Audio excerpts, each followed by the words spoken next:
Hello, praise the lord. దేవుని నామంలో అందరికీ నా వందనాలు తెలియజేస్తున్నాను.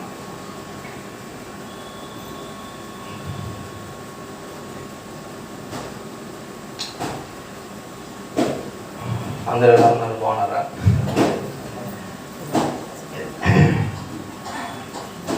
అందరూ దేవుల్లో అందరూ సంతోషంగా ఉన్నారని నేను నమ్ముతున్నాను. ద్వితీయోపదేశ గ్రంథం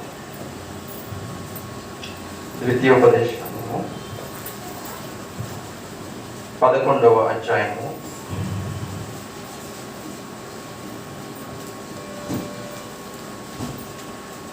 26వ వచనం. ద్వితీయోపదేశ కాండము 11వ అధ్యాయము 26 నుంచి.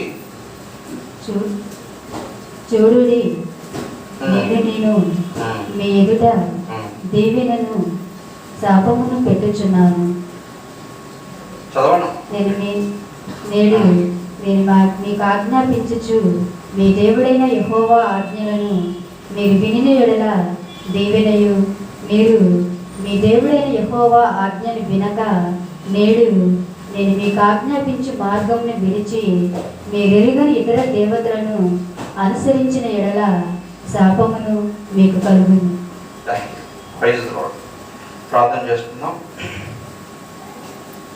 దేవుడు తన వాక్యంతో మనతో మాట్లాడలాగున, మన హృదయంలో ఆయన కార్యం చేయలాగున మీరందరూ మీ హృదయములను తెరచి ఆయన్ని వేడుకోవాలని మనవి చేస్తున్నాను. మహోన్నతుడు గొప్ప దేవుడైన మా దేవానైనా, ఏదైనా ఇచ్చిన సమయాన్ని బట్టి నీకే వేళ స్తుతులు చెల్లిస్తున్నాం. కానీ అయినా మేమందరం ఆయన కొద్ది మందిగా చేరి నేను ఆరాధించడానికి, నీ నామాన్ని కనపరచడానికి తనైనా మాకు ఇచ్చిన సమయాన్ని బట్టి నీకే కృతజ్ఞతాస్తులు చెల్లిస్తున్నాం. అయ్యా, ఈ కొద్ది సమయం తనే నీ వాక్యం ధ్యానించడంగా తనైనా అయ్యా మీ జ్ఞానంతో మమ్మల్ని నింపమని వేడుకోవచ్చు. నన్ను మరుగుపరచండి తనైనా, అల్లుకొండి అపాగ్యుడి తనైనా. అయ్యా మీరేనైనా నాలో మాతో మాట్లాడమని, అయ్యా నీ బిడ్డల హృదయంలోనైనా మీరే కార్యం జరిగించినైనా అయ్యా నీ నామానికి మహిమ తెచ్చుకోమని యేసు నామములో వేడుకుంటున్నాం. సో దేవుడు ఇక్కడ మన మాట మనతో మాట్లాడుతున్నాడు. ఫర్ ఎవ్రీ హ్యూమన్ బీయింగ్ అంటే ప్రతి ఒక్క మానవునికి దేవుడు ఏం చేస్తాడంటే ఒక చాయిస్ని ఆయన ఇస్తున్నాడు.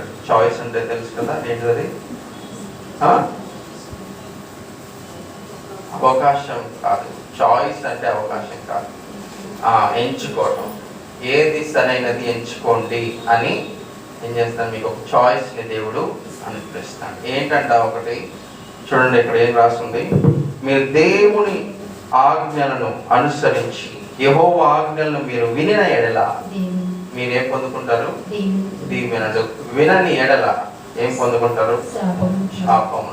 See, God is giving a choice to you and He is asking to choose one of it. అంటే రెండిట్లో ఏదో ఒక దాన్ని నువ్వు ఎంచుకో, దాన్ని నువ్వు సెలెక్ట్ చేసుకొని దేవుడు మాట్లాడుతున్నట్లు చేస్తున్నాడు. See, the basic concept of everything is depend upon obedience.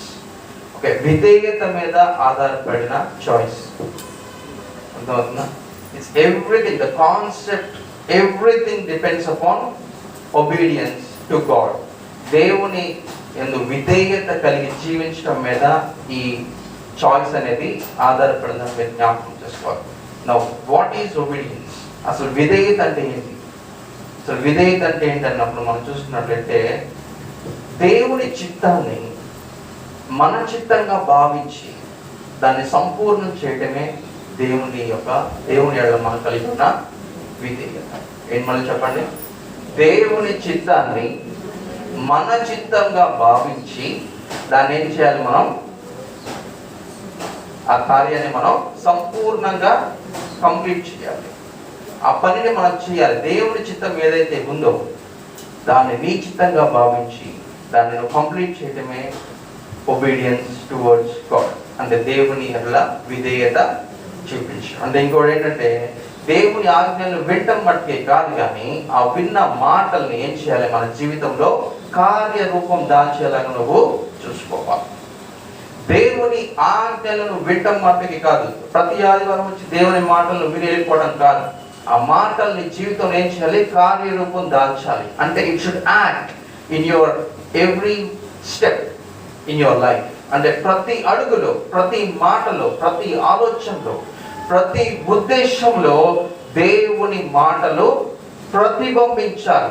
అర్థమవుతుందా? అంటే ఎదుటి వాళ్ళని చూసినప్పుడు ఇది దేవుని మాటలు ఈ బిడ్డ మాట్లాడుతున్నాడు, దేవుని మార్గంలో ఈ బిడ్డ నడుస్తున్నాడు, దేవుని యొక్క మార్గాన్ని అనుసరించి తన జీవితాన్ని నడిపించుకుంటున్నాడని ఎదుటి వాళ్ళు చూసిన వాళ్ళు అర్థం చేసుకోవాలి. నీ జీవితం ఏం చేయాలి, ప్రతిబింబించాలి. నేను చెప్తున్నాను, విశ్వాసులు అంటే దేవుని చేత రక్షింపబడిన వాళ్ళు ఎటువంటి వారు అంటే పరలోక రాజ్యానికి ఎటువంటి వాళ్ళు మనం ప్రతిబింబము.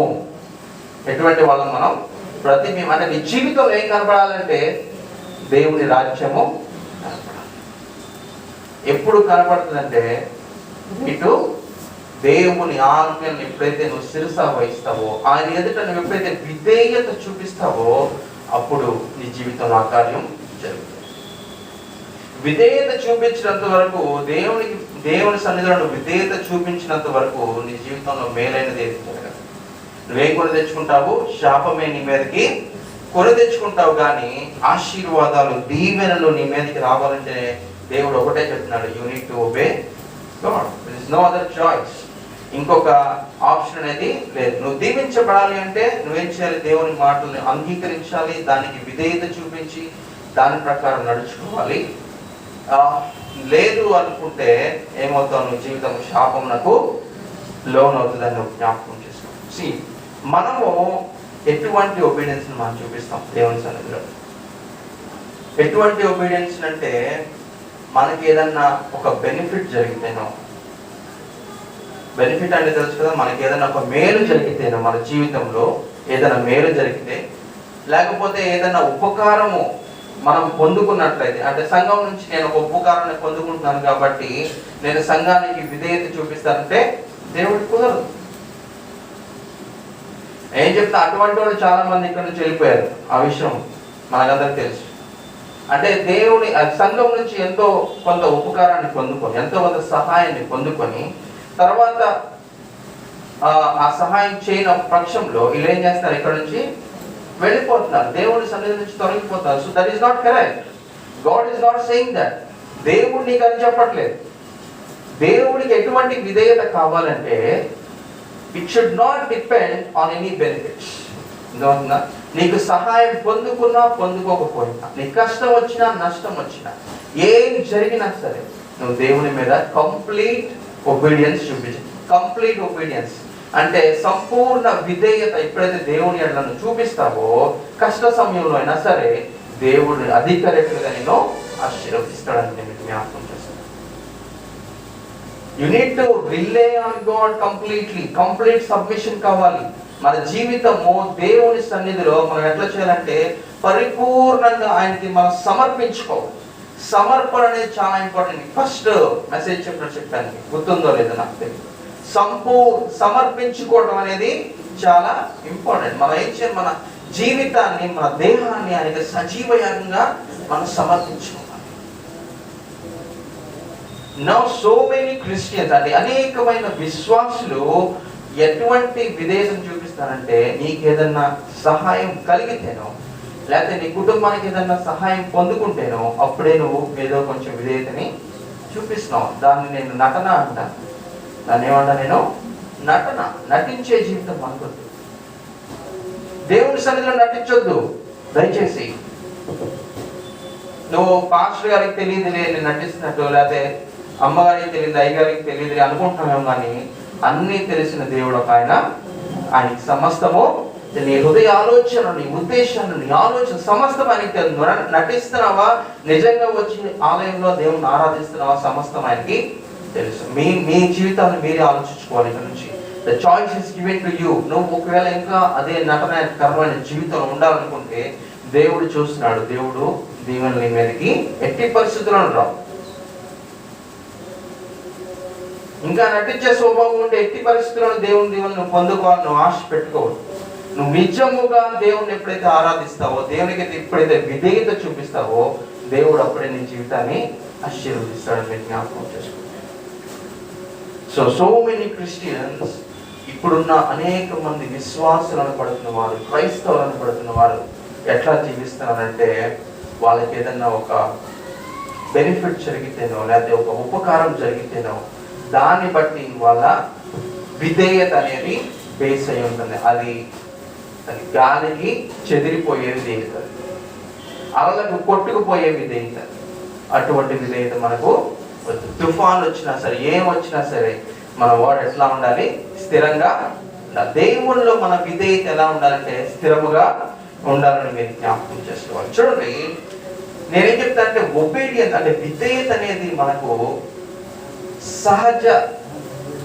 సహజ సిద్ధముగా, అంటే ఏంటంటే న్యాచురల్ ఇన్స్టెంట్ అంటారు. సహజ సిద్ధము, సహజ సిద్ధం అంటే తెలుసు కదా మనందరికీ, అంటే పుట్టుకతో వచ్చే స్వభావము, సహజ సిద్ధము. అది మనలో లేదు. ఈ ఒబీడియన్స్ అనేది సహజ సిద్ధంగా మనలో లేదు. మీరు జ్ఞాపకం చేసుకోవాలి. ఎందుకంటే బాలుడు పుట్టుకతోనే మూర్ఖ స్వభావం కలిగి ఉంటాడు, అవునా కాదు? బాలుడికి ఏముంటది? మూర్ఖ స్వభావమే ఉంటది, కానీ ఒబీడియన్స్ ఉంటుందని ఎక్కడ రాసింది.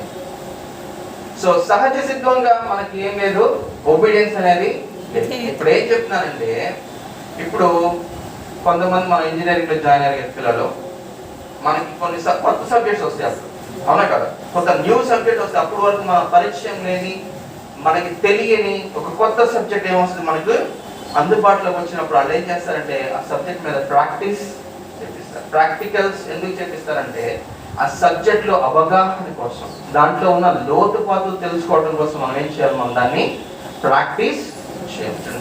ప్రాక్టీస్ మేక్స్ మ్యాన్ పర్ఫెక్ట్, అవునా కదా? అంటే ఏ విషయాన్నైనా సరే మనం అధ్యయనం చేయడం ద్వారా మనం ఏమవుతాం? దాంట్లో నిష్ణాతులం అవుతాం, నిపుణం అవుతాం. మీరు జ్ఞాపకం చేసుకోవాలి. అలాగే మనం ఈ విధేయతను కూడా ఏం చేయాలి?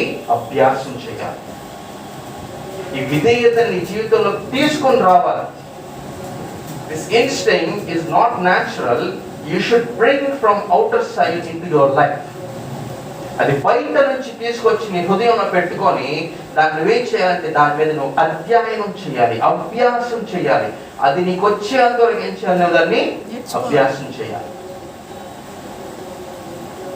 ఏ కొత్త విషయాలైనా సరే మనం అదే పనిగా మనం నేర్చుకుంటే కొంతకాలానికి ఏమవుతుంది? దానిలో నిపుణం అయిపోతాం, అవునా కదా? కొంతకాలానికి ఏమైపోతాం? దాంట్లో మనం నిష్ణాతులం అయిపోతాం. అదే విధంగా విధేయత కూడా. విధేయతను ఏం చేయాలి? నువ్వు ప్రతి దినం దేవుని పాదాల దగ్గర నువ్వు నేర్చుకోవాలి. ప్రతి దినం నేర్చుకోవాల్సిన పాఠం ఇది, విధేయత. It's not in you.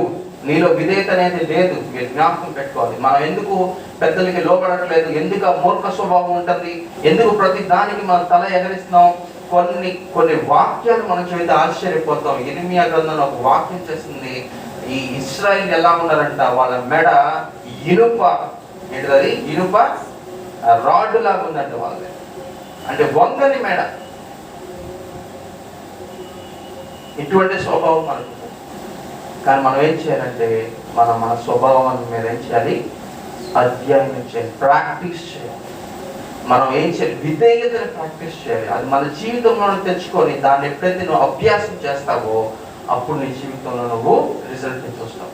అభ్యాసం చేయలేకపోతే నువ్వు ఇంకా అటువంటి మూర్ఖ స్వభావం అంటో, లేకపోతే ఎట్లా ఉంటావు అంటే నువ్వు ఒక వేషధారిగా, లేకపోతే ఒక ఇందా చెప్పాం కదా, మనం నటనా జీవితం మన జీవితంలోనే ఉంటుంది. నటిస్తున్నావు నువ్వు పైగా, అంతేగాని నిజమైన విధేయత నీలో ఎంత మాత్రమో లేదని మీరు జ్ఞాపకం చేసుకోవాలి.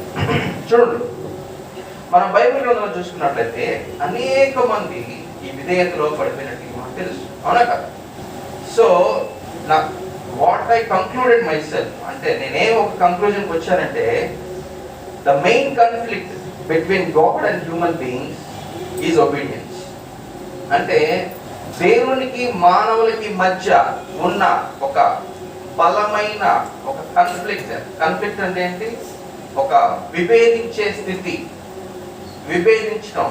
దేవునికి మానవులకి మధ్య ఒక విభేదకరమైన స్థితి ఏంటంటే విధేయత.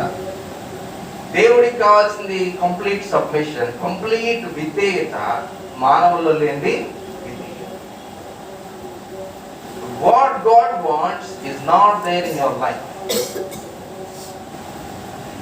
దేవుడు ఇశ్రాయేలు నుంచి ఏం ఆశించాడు? విధేయతను ఆశించాడు. వాళ్ళు ప్రతిసారి అవిధేయతనే వాళ్ళు చూపించారు. ఆదాము అవ్వ దగ్గర నుంచి దేవుడు ఏం ఆశించాడు? విధేయతను ఆశించాడు. ఏం విధేయత?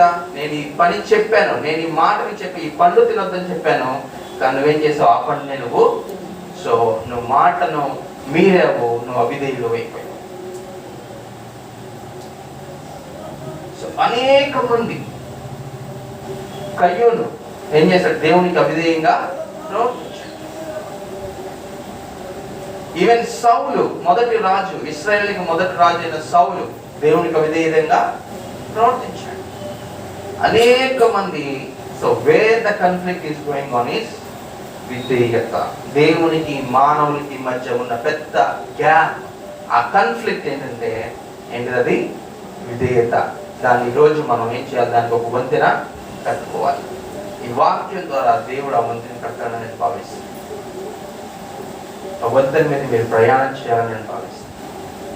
అది మీరు ప్రాక్టీస్ చేయాలని నేను భావిస్తాను.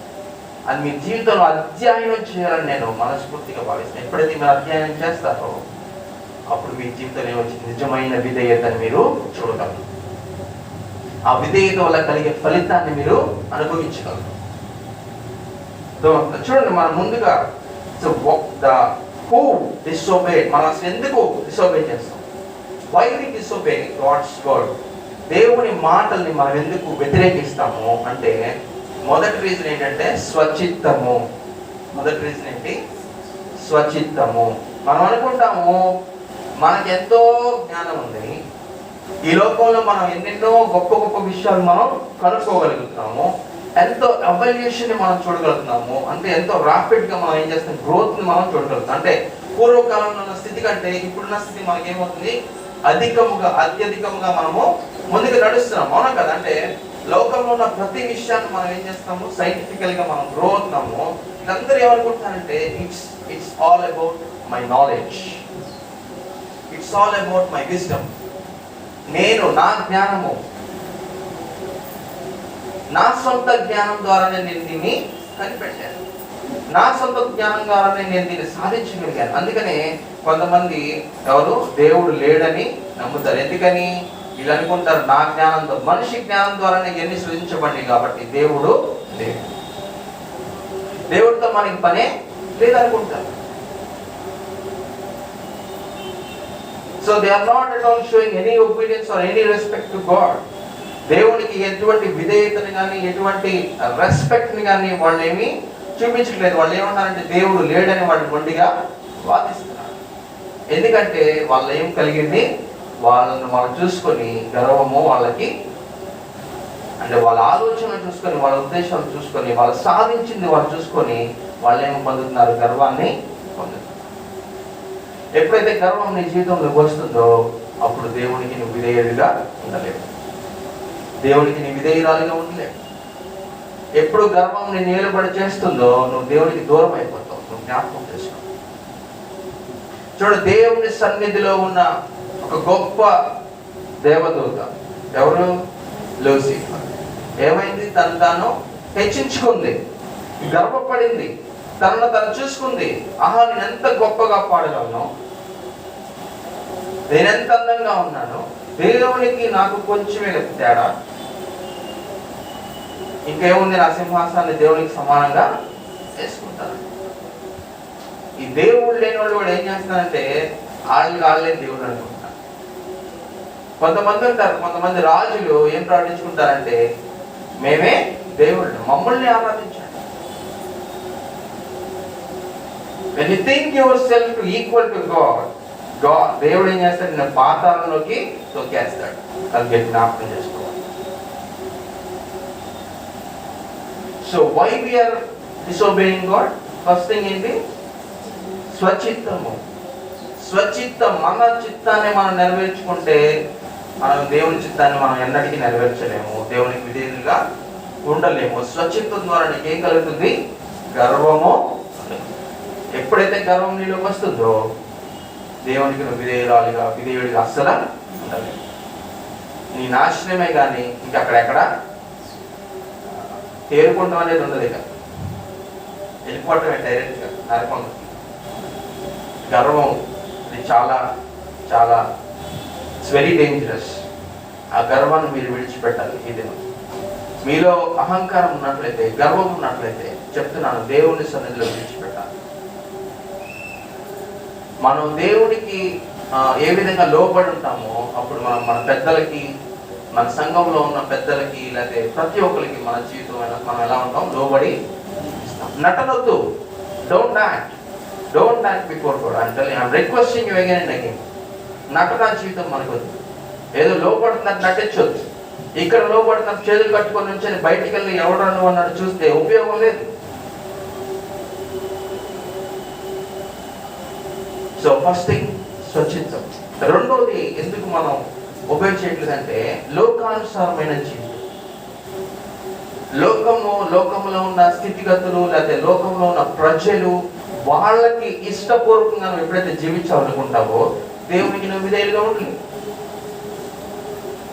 నువ్వు లోకము నీ స్నేహితులకి ఇష్టపూర్వకంగా నువ్వు జీవించాలనుకుంటున్నావా? దేవునికి ఇష్టపూర్వకంగా నువ్వు జీవించాలనుకుంటున్నావా? నీ బంధువులకి నువ్వు ఇష్టపూర్వకంగా నువ్వు ఉండాలనుకుంటున్నావా? లేకపోతే దేవుని దృష్టికి నువ్వు ఇష్టపూర్వకంగా ఉండాలనుకుంటున్నావా? నీకున్న ఉద్యోగస్తులు, లేకపోతే నీకున్న సహవాసము, లేకపోతే నువ్వు ఎక్కడైతే ఉద్యోగం చేస్తావో వాళ్ళకి నువ్వు పూర్వకంగా ఉండాలనుకుంటున్నావా? లేకపోతే నీ దేవునికి ఇష్టపూర్వకంగా ఉండాలనుకుంటున్నావా? నీ యజమానులకి నువ్వు ఇష్టపూర్వకంగా ఉండాలనుకుంటున్నావా? నీ దేవుడికి నువ్వు ఇష్టపూర్వకంగా ఉండాలనుకుంటున్నావా? జ్ఞాపకం చేసుకో. మనం ఏం చేస్తాం?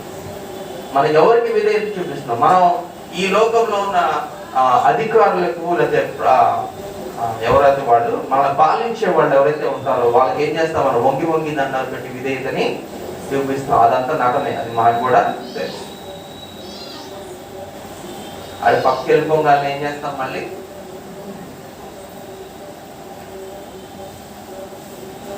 కానీ దేవునికి కూడా అటువంటి విధేయత చూపిస్తే దేవుడు ఎట్టి పరిస్థితిలో ఒప్పుకోడు. ఎట్టి పరిస్థితిలో ఒప్పుకోడు. చూడండి, ఇక్కడ 1 సమూయేలు గ్రంథం 15వ అధ్యాయం 22వ వచనం.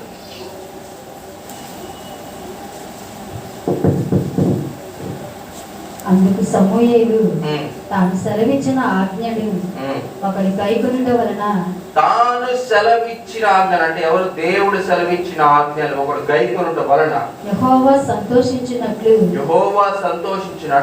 ఒకడు దహన బలులను అర్పించుట వలన ఆయన సంతోషించును.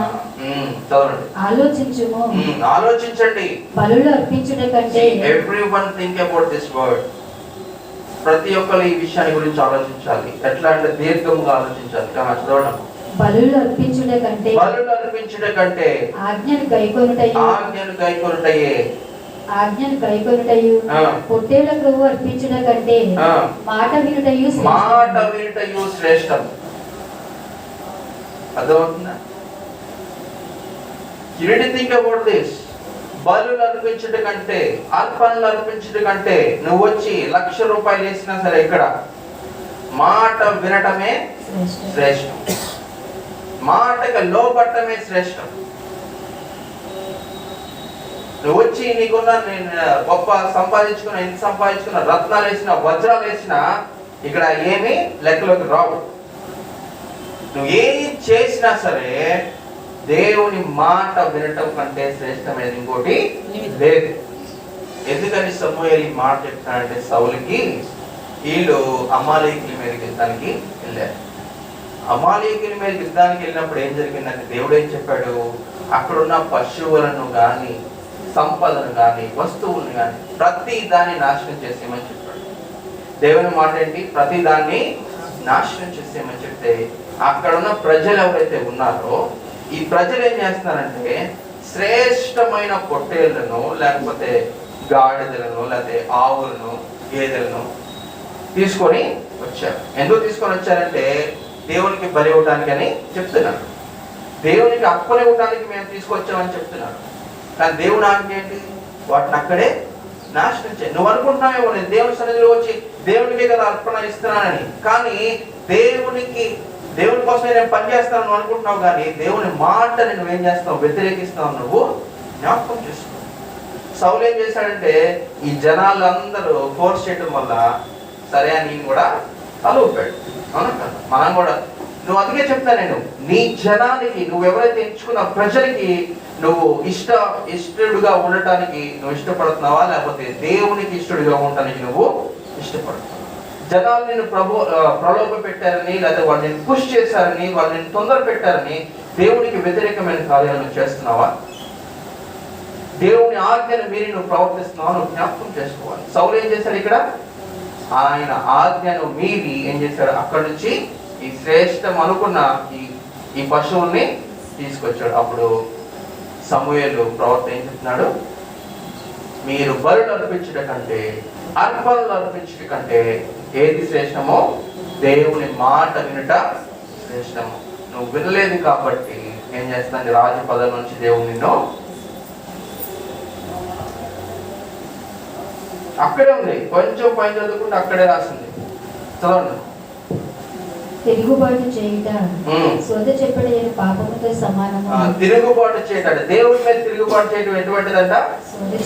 సోది చెప్పుట ఎంత పాపమో దేవుడి మీద తిరుగుబాటు చేయడం, అంటే దేవుని మాటను లెక్క చెప్పడం కూడా అంతే పాపం.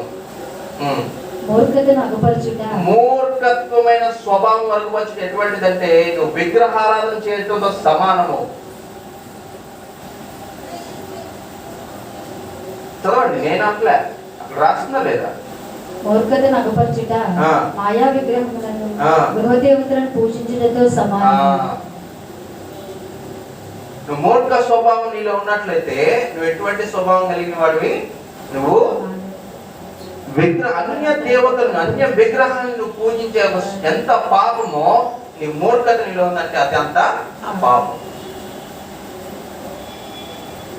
దేవుని మాటలు లెక్క చేయకుండా సౌలు ఏం చేస్తారు? తర్వాత కింద ఏమంటున్నాడు? విసర్జించితివి కనుక నువ్వు రాజుగా ఉండకుండా ఆయన నిన్ను. So you need to understand this. శాపం ఎలా వచ్చింది? సౌలు కుటుంబం మీదకి శాపం ఎలా వచ్చింది? ఆయన మాటను విసర్జించాడు. ఆయన మాటను వినలే. కుటుంబం అంతా నాశనం అయిపోయింది. అవునా కదా?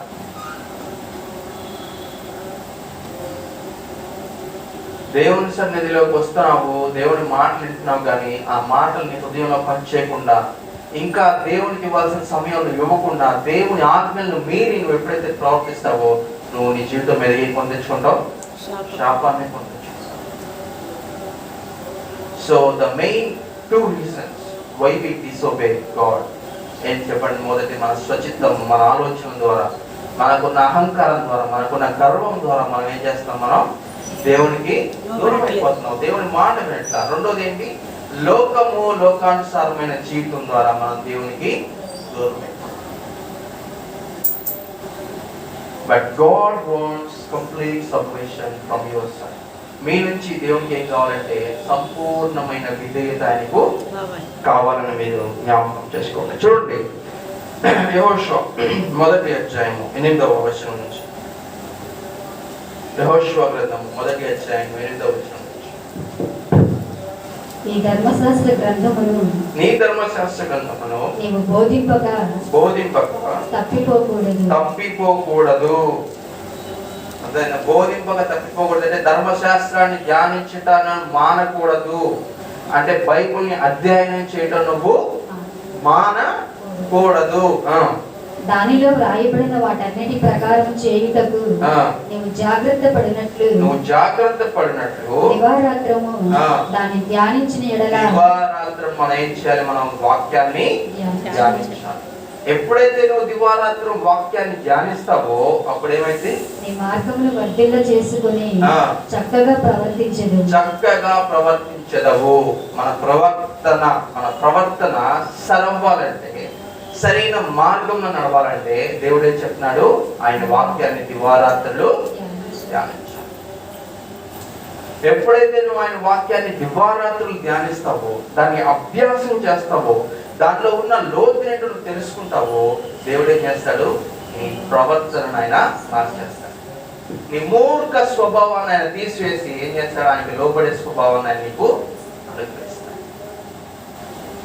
సో ఫస్ట్ స్టెప్ ఏంటంటే మనం ఏం చేయాలి? మనం వాక్యాన్ని ధ్యానించాలి. బైబిల్ని దివారాత్రులు దాన్ని పఠించాలి, అభ్యాసం చేసుకోవాలి. వాక్యంలో ఉన్న అర్థం ఏంటో మనం ఏం చేయాలి? మనం గ్రహించాలి. దాంట్లో ఉన్న సారాన్ని మనం గ్రహించాలి. ఎప్పుడైతే మనం అలా గ్రహిస్తామో దేవుడు ఏం చేస్తాడో? ఆయన సహాయం చేసి నీ ప్రవర్తనను ఆయన సరిచేస్తాడు. తర్వాత దాని కింద వచ్చేసి, నేను నీకు ఆజ్ఞ ఇచ్చి ఉన్నాను కదా, నేను నీకు ఆజ్ఞ ఇచ్చినాను కదా, అంటే నేను నీకు మాట ఇచ్చాను కదా, నిబ్బరము కలిగి ధైర్యంగా ఉండుము, దిగులు పడకము, జడియకము. నీవు నడుచు మార్గం అంతటిలో నీ దేవుడైన యెహోవా నీకు తోడైయుండును. ఆమేన్. నీ మార్గం అంతట్లో నీకు దేవుడు తోడుగా ఉన్నానంటే నువ్వేం చేయాలి? నీ వాక్యాన్ని నువ్వు దివారాత్రులు ధ్యానించాలి.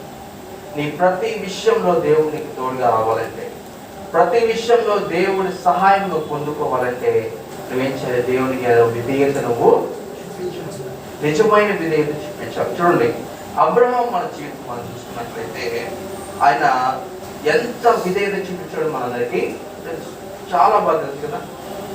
ఆయన వాళ్ళ పితరులు అన్య దేవతల్ని పూజిస్తున్న టైంలో, అంటే ఎక్కడో ఉన్న ఒక ప్రదేశంలో దేవుడు ఏం చేశాడు? ఆయన్ని పిలుచుకున్నాడు.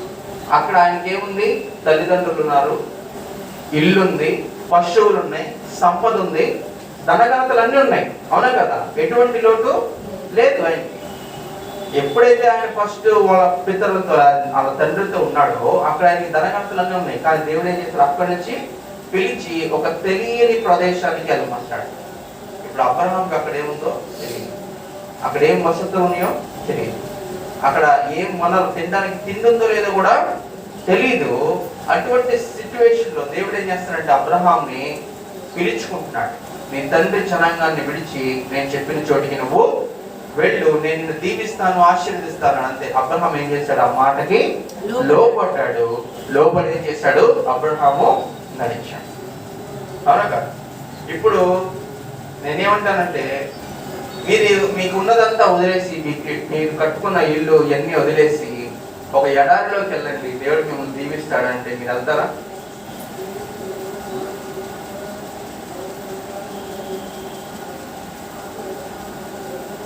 వెళ్తారా మీరు? చెప్పండి. దేవుడు మీ దగ్గరికి వచ్చి, అమ్మా మీరు కట్టుకున్న ఇల్లు, మీ స్థలాలు, మీ బంగారం అన్ని ఇక్కడ వదిలేసి నేను చెప్పే ఒక ఎడారి ఉంది, అక్కడికి వెళ్ళండి, నేను మిమ్మల్ని దీవిస్తాను, మీ జనాంగాన్ని దీవిస్తాను, మిమ్మల్ని ఆశీర్వదిస్తానని చెప్తాడు. మీరు వెళ్తారా? ఎందుకు వెళ్ళాం మనం? There is no obedience in us. దేవుని మాటకి విధేయత లేదు అంటే దేవుణ్ణి నువ్వు సంపూర్ణంగా ఎరగలేదు. ఫస్ట్ ఆఫ్ ఆల్ దేవుని నువ్వు కంప్లీట్ గా తెలుసుకోలేదు. దేవుని జీవితంలో ఏం చేయగలడు, ఏం అద్భుతాలు చేయగలడు, ఎంతవరకు నేను ఆశీర్వదించగలడు అన్న విషయం నీకు తెలియదు. కాబట్టి నువ్వేం ఆలోచిస్తావు అంటే నాకున్నది నాకు చాలయ్యా, అదేం నాకు ఇది ఉంది, ఇదే చాలు, నాకు ఈ చిన్న గుడిసి ఉంది, ఈ చిన్న రేకుల షెడ్ ఉంది, నాకు ఇంత పట్టికి చాలు, ప్రశాంతంగా ఉంటున్నాము. ఇప్పుడు అక్కడికి వెళ్ళి ఆ ఎడారిలో మేము ఎక్కడ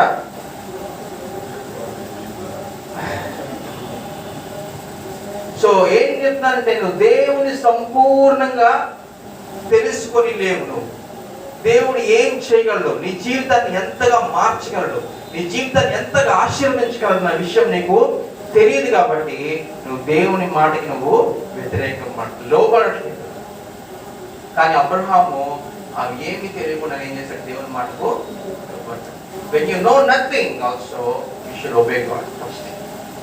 నీకేమి తెలియకపోయినా సరే, ఏ విషయంలో ఐడియా లేకపోయినా సరే నువ్వు దేవుని చిత్తానికి నువ్వు లోబడాలి, దేవుని మాటకు నువ్వు లోబడాలి. ఎప్పుడు దేవుడు కోరుకునేది అదే. అది ఎట్లా అంటే పసి పిల్లల హృదయం వంటిది. అది పసిపిల్లలు ఏం చేస్తారు? అక్కడికి వెళ్ళమంటే అక్కడికి వెళ్తారు, ఇక్కడికి రమ్మంటే వస్తారు, దూకమంటే దూకేస్తారు. ఇక్కడ పైన కూర్చోబెడతాం, జంప్ అంటాం, వాడికి తెలియదు. మనం పట్టుకుంటాము, పట్టుకోము, కింద పడిపోతాడు, ఇవన్నీ వాడికి తెలియదు. జంప్ అంటే ఏం చేస్తాడు? దూకేస్తాడు. అవునా కాదా? God wants that from you. దేవునికి అది కావాలి నీ నుంచి. దేవుడు ఏం చెప్తే అది చేసేవాడు కావాలి. అబ్రహాం ఏం చేశాడు? అదే చేశాడు. అబ్రహాం అది చేసిన తర్వాత దేవుడు ఏం చేశాడు? కొంతగా ఆయనకి సంపదను ఇచ్చాడు. తర్వాత ఆయన పాడి పంటలన్నీ పెరిగి అక్కడ ధనవంతుడు అయ్యాడు. తనకి అనేక సామ్రాజ్యం ఉంది, కానీ ఒక లోటు ఉంది. ఏంటది? ఆయనకి కుమారుడు లేడు. ఇప్పుడు దేవుడు ఏం చెప్పాడంటే, మళ్ళీ వచ్చి నేను మళ్ళీ వచ్చే సమయానికి మీకు కుమారుడిని అనుగ్రహిస్తా అన్నాడు. అప్పుడు కూడా అబ్రహాం ఏం చేశాడు? విశ్వాసంతో కనిపెట్టాడు. కనిపెట్టిన తర్వాత ఏమైంది? ఇస్సాకుని కన్నారు. ఇస్సాకుని కన్న తర్వాత కొంతకాలం తర్వాత దేవుడు ఏం చెప్తున్నాడంటే, ఇస్సాకుని తీసుకొచ్చి నాకు బలి చేస్తున్నాడు. So you are not understanding what God is speaking to you, right? దేవునితో ఏం మాట్లాడుతున్నావు నీకు అర్థం కాని సిచ్యువేషన్ లో ఉన్నా నువ్వు. అరే కలక 100 సంవత్సరాలకు ఒక బిడ్డ కలిగాడు. ఇప్పుడు ఆ బిడ్డ కొంచెం 15 ఏళ్ళు వచ్చినాయి, కొంచెం టీనేజ్ లోకి వస్తున్నాడు. కొంతకాలం అయితే నాకు కొంచెం సహాయంగా ఉంటాడు, నా జనానికి ఉపయోగపడి ఒక నాయకుడిగా తయారవుతాడు సమయంలో దేవుడు ఏం చెప్తున్నాడు? నీ కుమారుని తీసుకొచ్చి నాకు బలి ఇచ్చే అన్నాడు. మరి నువ్వేం చేస్తావు? మనకి కొంతమంది తెలుసు కదా, కలక్క కుమారుడు అన్నాడు. ఒక 10 సంవత్సరాలకో 15 సంవత్సరాలకో కలక్క ఒక కుమారుడు కుమార్తె బిడ్డలు పుట్టారని అంటాం కదా. ఆ బిడ్డ అకస్మాత్ ఒకవేళ చనిపోయి అనుకుందాం ఫర్ సపోజ్, ఎంత బాధపడతారు కదా, ఎంతో వేదన కదా. అది వర్ణించలేని వేదన కదా అది. కానీ దేవుడు ఏం చెప్తాడంటే, ఇప్పుడు ఈయనకి 100 సంవత్సరాలు, ఇప్పుడు ఈయనకి 15 ఏళ్ళు వచ్చినప్పుడు ఇస్సాకు గారికి ఇప్పుడు ఎన్ని సంవత్సరాలని? 115 సంవత్సరాలు. ఇప్పుడు బలిచ్చేయమంటే మళ్ళీ కుమారుడు ఎక్కడ కంటారు? But God has promised Abraham. దేవుడు అబ్రహాంకి ఏమని వాగ్దానం చేస్తాడు చెప్పండి? నీకు సంతానాన్ని. So Abraham is holding upon God's word. దేవుని మాటని పట్టుకొని ఆయన విశ్వాసంతో ముందుకి నడిచాడు. ఆవిడ ఇస్సాకు అడుగుతాడు, తండ్రి బలి ఇవ్వటానికి బలి పశువేది అంటే అంతా ఆయనే చూసుకుంటాడు. So he nose one thing, God can do anything upon any situation. ఎటువంటి పరిస్థితులైనా సరే, ఎటువంటి సిచ్యువేషన్ అయినా సరే దేవుడు గొప్ప కార్యం చేయగలన్న ఒక విశ్వాసము అబ్రహాంలో ఉంది. కాబట్టి అంతగా ఆశీర్వదించుకుంటాడు. అవునా కాదు? మనమైతే ఆ పని చేయగలమా? దేవా నువ్వే సమస్తం జరిగించేవాడివి, నీ మీద నేను భారం వేసి ముందుకు నడుస్తానని నీ కుమారుడునో నీ కుమార్తెనో దేవుడికి బలి ఇవ్వడానికి నువ్వు వెళ్ళగలవా? ముందుకు నడవగలవా? అసలు లేదు. అసలు కొంతమంది ఏం చేస్తారంటే, ఈ దేవుడు వద్దు మాకని పారిపోతారు. So you are not able to understand what God is. First of all దేవుడు అంటే ఏంటో సంపూర్ణంగా అర్థం చేసుకోగలిగితేనే దేవుడు ప్రతి మాటకి ఒక బహు గొప్ప అర్థం ఉందని నీకు అర్థమవుతుంది. అంతేగాని పై పైన ఆలోచిస్తే మనకేమి అర్థం. You people think why God has asked Isaac sacrifice. మనం అందరం అనుకుంటాం దేవుడు అసలు ఎందుకు ఇస్సాకుని బలిగా అర్పించమని మనం అనుకుంటే, మనం ఒకటే ఆలోచిస్తే ఏంటని మనకి తెలిసిన పాఠం ఏంటి? ఆయన విశ్వాసాన్ని పరీక్షించబట్టి. God has a different plan. మీకు అందరూ చెప్తాను చూడండి, మీరు జాగ్రత్తగా వినండి. దేవుడు ఎంత గొప్ప దేవుడు అంటే అబ్రహాంకి ఏమి రివీల్ చేశాడు అక్కడ, అంటే ఏమి కనపరచాడని నేను చెప్తాను చూడండి. ఎప్పుడైతే ఇస్సాకును తీసుకెళ్లి బలిపీఠం మీద పడుకోబెట్టి కత్తెత్తాడో దేవుడు మాట్లాడుతాడు, అబ్రహామా విశ్వాసులకు తండ్రి అయిన అబ్రహామా. ఈ విశ్వాసులు ఎవరమ్మా? ఈ విశ్వాసులు ఎవరు చెప్పండి? మనమే, అవునా కదా? విశ్వాసులకు తండ్రి అయిన అబ్రహామా అంటే మీ గురించి మాట్లాడుతున్నాడు దేవుడు, మనందరి గురించి మాట్లాడుతున్నాడు దేవుడు. మీరు జ్ఞాపకం చేసుకోవాలి, బలి ఇవ్వాల్సింది నీ కుమారుని కాదు, నా కుమారుణ్ణి. అర్థమవుతుందా? బలి ఇవ్వాల్సింది ఎవరిని? నీ కుమారుని కాదు, నా కుమారుని బలి ఇవ్వాలి అని ఆయన మాట్లాడుతున్నాడు. He's not asking you as a sacrifice. He's not asking Isaac as a sacrifice. He want to reveal one thing. దేవుడు అబ్రహాంకి ఏమని తెలియపరుస్తున్నాడంటే, నేను నా ప్రజల కోసము ఈ కార్యాన్ని చేయబోతున్నాను. ఏ కార్యం అది? ఆయన కుమారుడిని బలిగా అర్పించబోతున్నాను.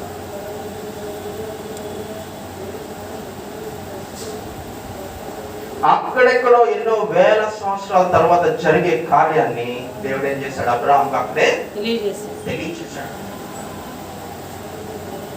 It's not your son. విశ్వాసుల తండ్రి అయిన అబ్రహామా, నీ కుమారుడు కాదు అంటే మనము కాదు, బలి ఇవ్వాల్సింది ఎవరు? మన తరపున ఎవరిని బలి చేశాడు?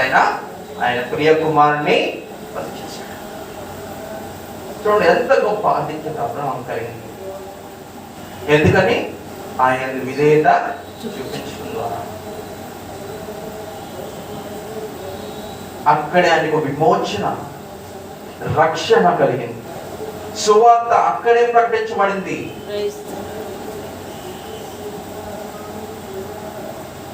క్రీస్తుని గురించిన సువార్త ఎక్కడ ప్రకటించబడింది?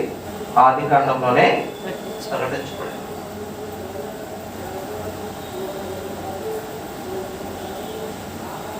నా కుమారుని నీ కుమారునికి బదులుగా నేను బలిస్తాను. నీ పాపాలకి బదులుగా, నీ శాపాలకి బదులుగా, నీ అవిధేయతకు బదులుగా నేనేం చేస్తాను? నా కుమారుని రక్తాన్ని నేను చిందించాలనుకుంటున్నాను. ఎవరైతే ఆయన రక్తంలో కడగబడతారో వాళ్ళందరూ నీతిమంతులుగా తీర్చబడతారని ఆయన మాట్లాడు. So when you obey God you will see wonders of God. దేవుని యొక్క అద్భుతమైన శక్తిని మనం చూస్తాం ఎప్పుడంటే మనం ఆయనకు విధేయత చూపించినప్పుడు. అందుకని ఆయన ఎలా ఏమని పిలువబడ్డాడు? ఇప్పుడు విశ్వాసులకు తండ్రి. ఆయనకి దేవునికి స్నేహితుడు. ఆయన అబ్రహాము ఎవరు? దేవునికి స్నేహితుడు, విశ్వాసులకు తండ్రి. ఎట్లా ఆధిక్యత వచ్చింది? ఎట్లా ఘనత వచ్చింది? ఎట్లా వచ్చిందంటే నిజమైన విధేయత. So I'm telling you, if you don't understand something, what God is going to plan in your life, but still you need to obey.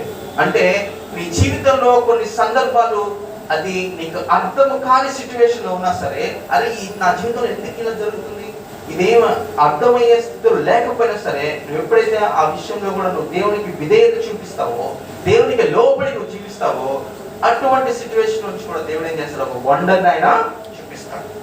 ఒక అద్భుతాన్ని ఆయన నీ జీవితంలో ఆయన వెలిగించే దేవుడిగా ఉన్నాడు. అటువంటి విధేయత మనకు కావాలి. అబ్రహాం చూపించిన విధేయత మన జీవితంలో కావాలని మేము జ్ఞాపకం చేసుకోవాలి. ఇంకో ఎవరు విధేయత చూపించారంటే చెప్పండి, ఇంకెవరు విధేయత చూపించారు? అంత గొప్ప విధేయత ఎవరు చూపించారు? ఇంకా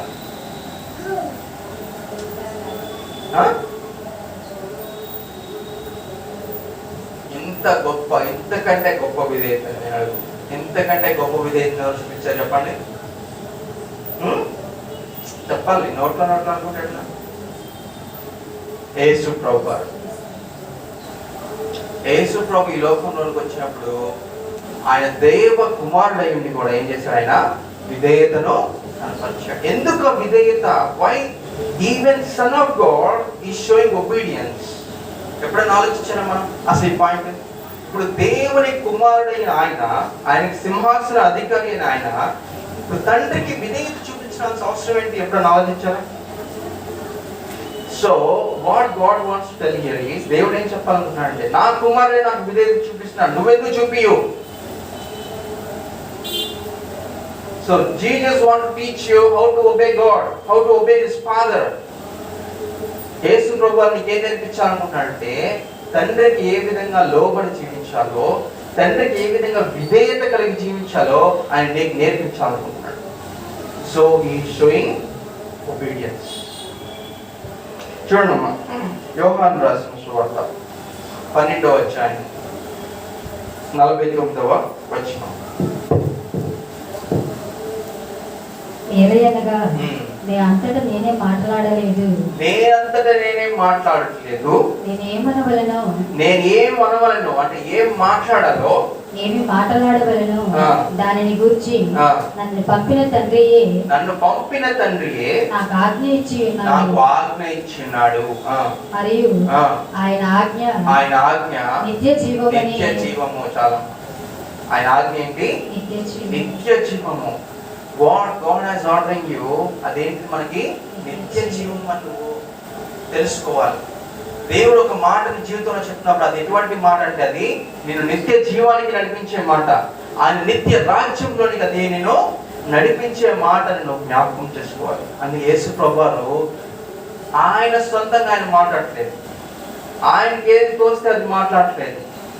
ఆయన చిత్తాని ప్రకారం ఆయన అంటే స్వచిత్తం ప్రకారం ఆయన మాట్లాడట్లేదు. కానీ ఎట్లా మాట్లాడుతాడంట? ప్రతి మాట ఎక్కడి నుంచి వచ్చింది? పరలోక తండ్రి నుంచి వచ్చిన మాటే. ఆయన స్వచిత్తంతో ఒక్క మాట కూడా ఆయన మాట్లాడలేదు. ఆయనకున్న జ్ఞానంతోనో ఆయనకున్న స్వచిత్తంతోనో ఆయన ఉద్దేశాలతో ఆయన మాట్లాడట్లేదు. కానీ ఎప్పుడు ఆయన ఏం మాట్లాడుతా అంటే నేను మాట్లాడు ప్రతి మాట ఎక్కడి నుంచి వచ్చింది? నా తండ్రి దగ్గర నుంచి వచ్చింది. ఆ ప్రతి మాట నేను ఎక్కడ తీసుకెళ్తుంది? నిత్య జీవంలోనికి నడిపిస్తుంది. నీ జీవితము, నీ ఆత్మ నిత్య జీవితంలోనికి నడవాలంటే మనం ఏం చేయాలి? దేవుని ఆజ్ఞలు నువ్వు కైకొనాలి. దేవునికి నేను విధేయత చూపించాలి. చూడండి, ప్రభు వాళ్ళు తండ్రికి ఎటువంటి విధేయత చూపిస్తున్నారు చూస్తారా? ఎటువంటి రెస్పెక్ట్ ఇస్తున్నారు చూసారా? నేనేం మాట్లాడట్లేదు, నాదేం లేదు, నా సొంత జ్ఞానం కాదు, నా సొంత ఉద్దేశాలు కాదు, మనం మాట్లాడుతున్న స్వచిత్తం ద్వారా ఏ విధంగా మనం నాశనం అయిపోతాం. ఇక్కడ యేసు ప్రభు చూపిస్తున్నారు, it is not my will or my wish or my words, it is the word of the father. నా తండ్రి యొక్క మాటే నేను మాట్లాడుతున్నాను. నా తండ్రి యొక్క ఆజ్ఞ నేను మీకు ఇస్తున్నాను, కానీ నా చిత్తానుసారంగా నేనేది మాట్లాడలేదు. So what you want to learn here? మనం ఇక్కడ నుంచి ఏం నేర్చుకోవాలి? నీ చిత్తం కాదు, నీ స్వచిత్తం కాదు, నీ ఉద్దేశాలు కాదు. అది ఎవరి ఉద్దేశం అయి ఉండాలి? దేవుని ఉద్దేశం. నువ్వు మాట్లాడే మాటలు నీ ఉద్దేశం అయి ఉండకూడదు. ఎవరి ఉద్దేశం? ఎవరి మాటలు అయి ఉండాలి? దేవుని మాటలు అయి ఉండాలి. దేవుడి నుంచి అనుగ్రహించబడిన మాటలు అయి ఉండాలి. దేవుడి నుంచి అనుగ్రహించబడిన ఆ ఆలోచన అయి ఉండాలి. దేవుడి నుంచి అనుగ్రహించబడిన ఒక ఉద్దేశమైనది ఉండాలి. అంతేగాని నీ ఆలోచనలు, నీ ఉద్దేశాలు మాత్రమో కాదని జ్ఞాపకం చేసుకోవాలి. చూడండి, అక్కడ యోహాను సువార్త 14:21 ఆయన చెప్తున్నాడు, నా ఆజ్ఞలను అంగీకరించి వాటిని గైకొను వాడే నన్ను ప్రేమించువాడు. నన్ను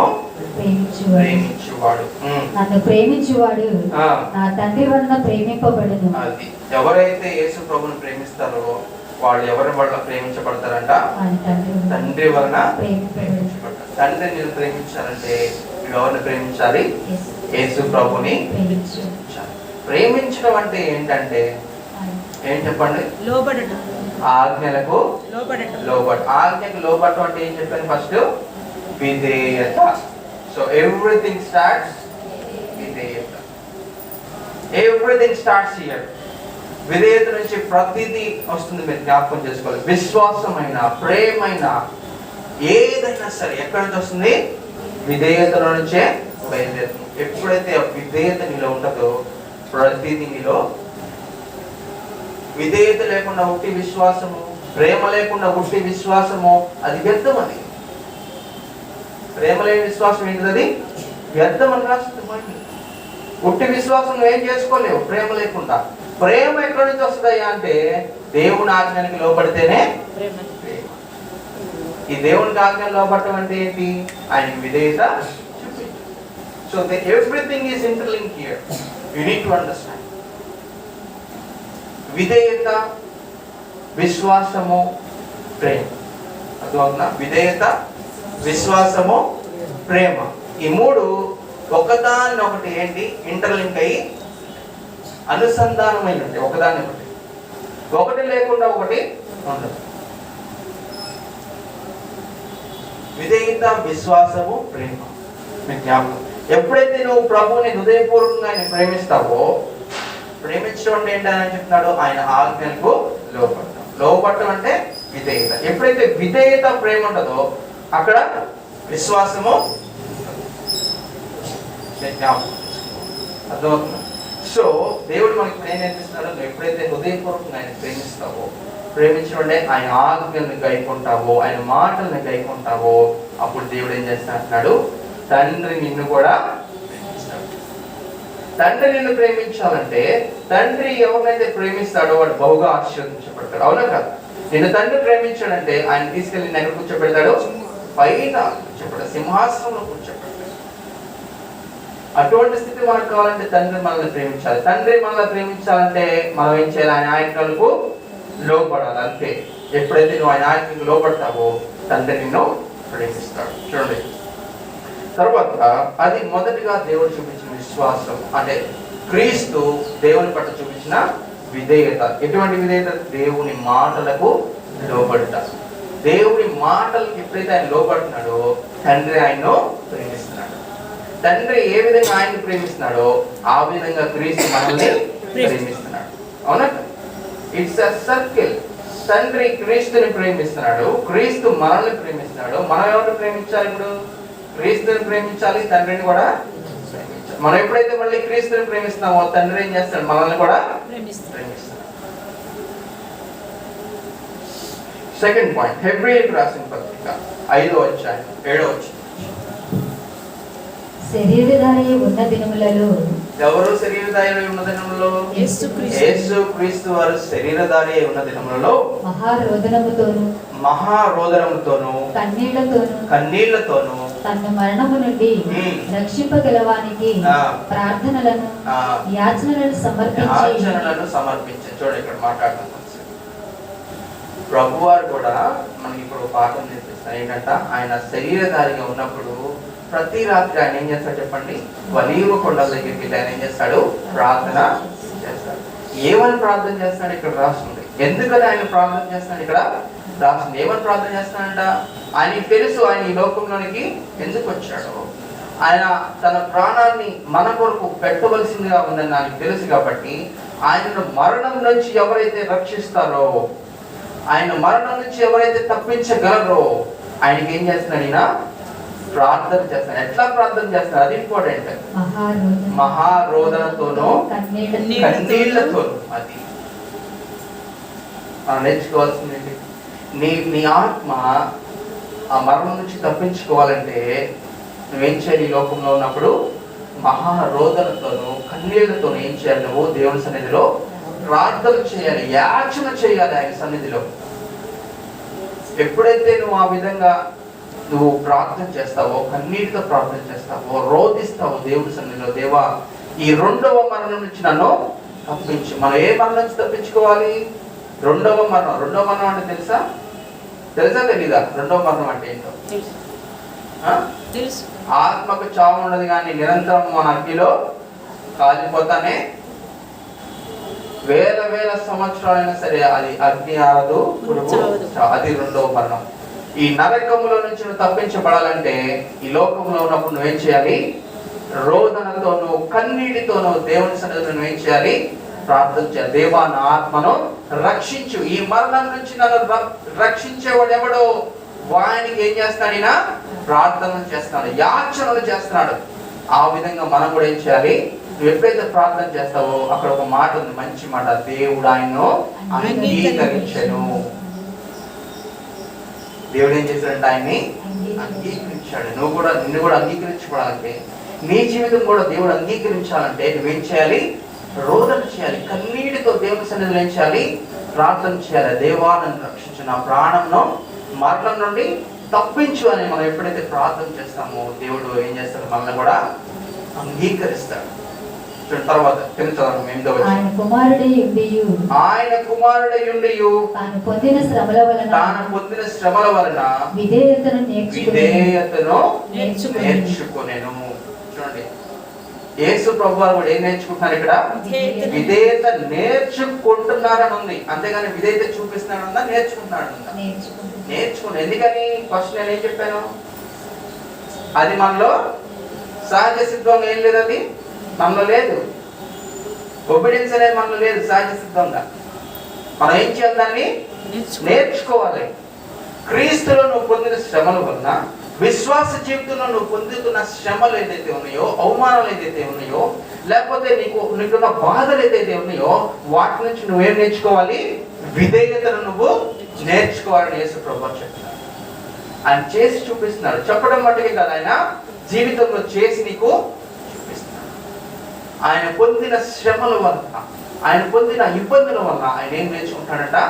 విధేయతను నేర్చుకుంటాడు. నువ్వు నీ జీవితంలో శ్రమలు వస్తున్నాయా, ఇబ్బందులు వస్తున్నాయా, వాటి నుంచి నువ్వేం నేర్చుకుంటున్నావు? ఇంకా నువ్వు కొంతమంది అంటూ ఉంటారు కదా, ఈ శ్రమలు ఈ ఇబ్బందుల్లో మేమేమో రాట తేలిపోయామండి, రాయిలాగా మారిపోయేవాడు అంటారు కదా. అది లోకానుసారమైంది. దేవుడు ఏం చెప్తానంటే, ఆ శ్రమలు వచ్చినప్పుడు నువ్వు ఇంకెలా ఉండాలి? దేవునికి ఇంకా విధేయతతో ఉండాలని మాట్లాడతాను. విధేయత నిరుత్సాహం. యేసు ప్రభువు ఏం చూపిస్తున్నారు ఇక్కడ? నీకు విధేయత. నీ పొందిన శ్రమలు, ఆయన పొందిన శ్రమల వలన ఆయన ఏం నేర్చుకున్నాడమ్మా? చదవండి. మరియు ఆయన సంపూర్ణ సిద్ధి పొందిన వాడే మెల్కీసెదెకు యొక్క క్రమములో చేరిన ప్రధాన యాజకుడని. దేవుడు ఇప్పుడు ఆయనకి ఏమని పేరుస్తున్నాడంట? ఆయన ప్రధాన యాజకుడని, దేవుని చేత పిలువబడి తనకు విధేయులైన వారికి అందరికీ నిత్య రక్షణకు కారకుడాయను. మనకి నిత్య రక్షణ ఎక్కడి నుంచి వస్తుందంట? ఆయన నుంచి. ఎప్పుడు వస్తుంది? అక్కడ రాస్తుంది. ఆయనకి ఎవరైతే విధేయులై ఉంటారో వాళ్ళకి ఏం కలుగుతుంది? నిత్య రక్షణ. ఈ నిత్య రక్షణ నువ్వు పొందుకోవాలంటే నువ్వు ఎవరికి విధేయులై ఉండాలి? ఇప్పుడు క్రీస్తుకి విధేయుడై. ఎందుకని? ప్రభు తండ్రి ఏం చేశాడు? క్రీస్తుని ప్రధాన యాజకుడిగా ఆయన నియమించాడు. ఆయన్ని ప్రధాన యాజకుడిగా నియమించాడు కాబట్టి ఇక్కడ నువ్వు ఎవరికి లోబడాలి? ఎవరికి విధేయత చూపించాలి? నువ్వు క్రీస్తుకి నువ్వు విధేయత చూపించాలి. ఎందరైతే ఆయనకు విధేయత చూపిస్తారో వాళ్ళు రక్షణలోనికి రక్షించబడతారు. నువ్వు జీవితం రక్షించబడాలా, నీ ఆత్మ రక్షించబడాలని అనుకుంటున్నావా? అయితే నువ్వు ఎవరికి విధేయత చూపించాలి? క్రీస్తుకి నువ్వు విధేయత చూపించాలి. ఇది మూడవది చూడండి. లూకా సువార్త 22వ అధ్యాయము 42వ వచనం. లూకా సువార్త 22వ అధ్యాయము 42వ. తండ్రి, ఈ గిన్నె నా ఎద్ద నుండి తొలగించుటకు నీ చిత్తమైతే తొలగించుము. అయినను నా ఇష్టము కాదు నీ చిత్తమే సిద్ధించును గాక అని ప్రార్థించాను. చూడండి ఎంత గొప్ప ప్రార్థన. దేవుడు ఇప్పుడు యేసు ప్రభువు ఏం చేయాలి? గొప్ప యాగం, గొప్ప ఆ సిలువ మరణం గుండా, ఆ శ్రమల గుండా, ఆ శోధన గుండా ఆయన వెళ్ళవలసి ఉన్న సమయంలో ఆ ముందు రాత్రి ఆయన ప్రార్థన చేస్తారు. ఏమని ప్రార్థన చేస్తున్నారు చెప్పండి? ప్రభు తండ్రికి, తండ్రి నీ చిత్తం అయితే ఈ గిన్నె నా నుండి తొలగించు. అది కూడా నా ఇష్టం కాదు, అది కూడా నా ఉద్దేశం కాదు. నీ చిత్తం అయితే, అది కూడా నా ఉద్దేశం కాదు. నీ చిత్తం అయితేనే ఆ పని, లేకపోతే I'm ready to go to that. నేను ఆ శ్రమల నుండి వెళ్ళటానికి, ఆ మరణం నుండి వెళ్ళటానికి నేను సిద్ధంగా ఉన్నాను అని ఆయన ప్రార్థన చేస్తున్నాను. మనం సిద్ధంగా ఉన్నాము ఆ శ్రమల గుండా వెళ్ళటానికి, ఆ శోధన గుండా వెళ్ళడానికి? దేవుడు నీకు ఒక భారాన్ని నీ మీద ఉంచినప్పుడు, ఆ భారంలో లేదా ఆ పనులను నడుస్తున్నప్పుడు అనేక ఇబ్బందులు ఎదురవుతాయి. లోక సంబంధంగా అనేకమైన ఇబ్బందులు కానీ, లేకపోతే అనేక విధమైన ఆటంకాలు కానీ ఎదురవుతాయి. ఎంతో మంది వచ్చి ఆటంకిస్తారు. అయినా సరే మనం ఏం చేయాలి? మనం దేవుని మీద నమ్మకంతో మనం ముందుకి నడిచేవాడంగా ఉండాలి. అనేక శ్రమలకు భయపడి నువ్వు ఆ పని మధ్యలో వదిలేయకూడదు. ఎందుకంటే నువ్వు ఎప్పుడైతే ఆయన విశ్వాసంతో ముందుకు నడుస్తావో నడిపించేవాడెవడు? ఆయనే. నీకు ఆ ధైర్యాన్ని ఇచ్చేది, ఆ బలాన్ని ఇచ్చేది, ఆ శక్తిని ఇచ్చేది, నువ్వు నడవడానికి, ఆ పనిని కంప్లీట్ చేయడానికి శక్తిని ఇచ్చేది ఎవరు? ఆయనే. చూడండి, యేసు ప్రభువు ఎంత విధేయత చూపిస్తున్నారంటే, మరణకరమైన శ్రమ వచ్చినా సరే, మరణకరమైన స్థితి వచ్చినా సరే ఆయన చెప్తున్నాడు, నా చిత్తం కాదు నీ చిత్తమే సిద్ధించుంటాను. It's your will, I need to do. దేవుని చిత్తాన్ని మనం చేయడానికి ఈ లోకంలోనికి వచ్చామని జ్ఞాపకం చేసుకోవాలి. మనం ఈ లోకంలోనికి వచ్చింది ఎందుకు? దేవుని చిత్తాన్ని నెరవేర్చడం కొరకే. అది ఎంత శ్రమ అయినా సరే, ఇబ్బంది అయినా సరే, మరణకరమైన స్థితి వచ్చినా సరే, నువ్వు దేవుని చిత్తాన్ని నెరవేర్చడానికి నువ్వు సిద్ధంగా ఉండాలి. అటువంటి విధేయత దేవుని నుంచి కోరుకుంటున్నాడు.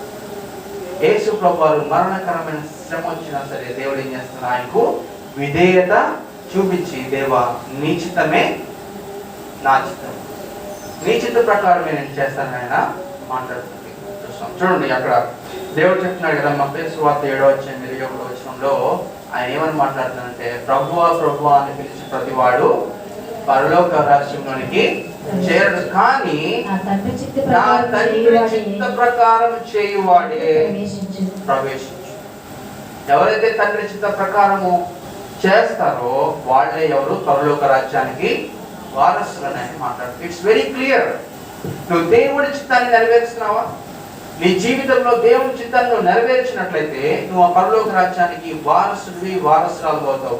దాన్ని నువ్వు సంపాదించుకోగలుగుతావు. అంతేగాని దేవుని చిత్తం చేయకుండా లోకంలో ఉన్నంత కాలం నీ ఇష్టానుసారమైన జీవితము, నీకు ఇష్టానుసారమైన స్థితిగతులను నువ్వు గడిపినట్లయితే దేవుని రాజ్యాన్ని నువ్వు స్వతంత్రించుకోలేవని జ్ఞాపకం చేసుకో.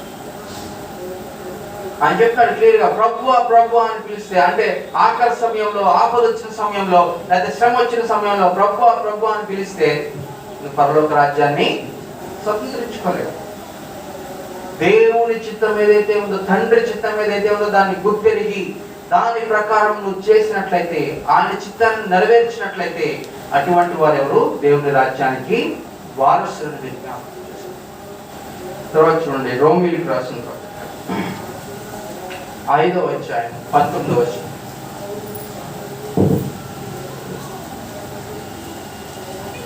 ఏలయనగా ఒక మనిషిని అవిధేయత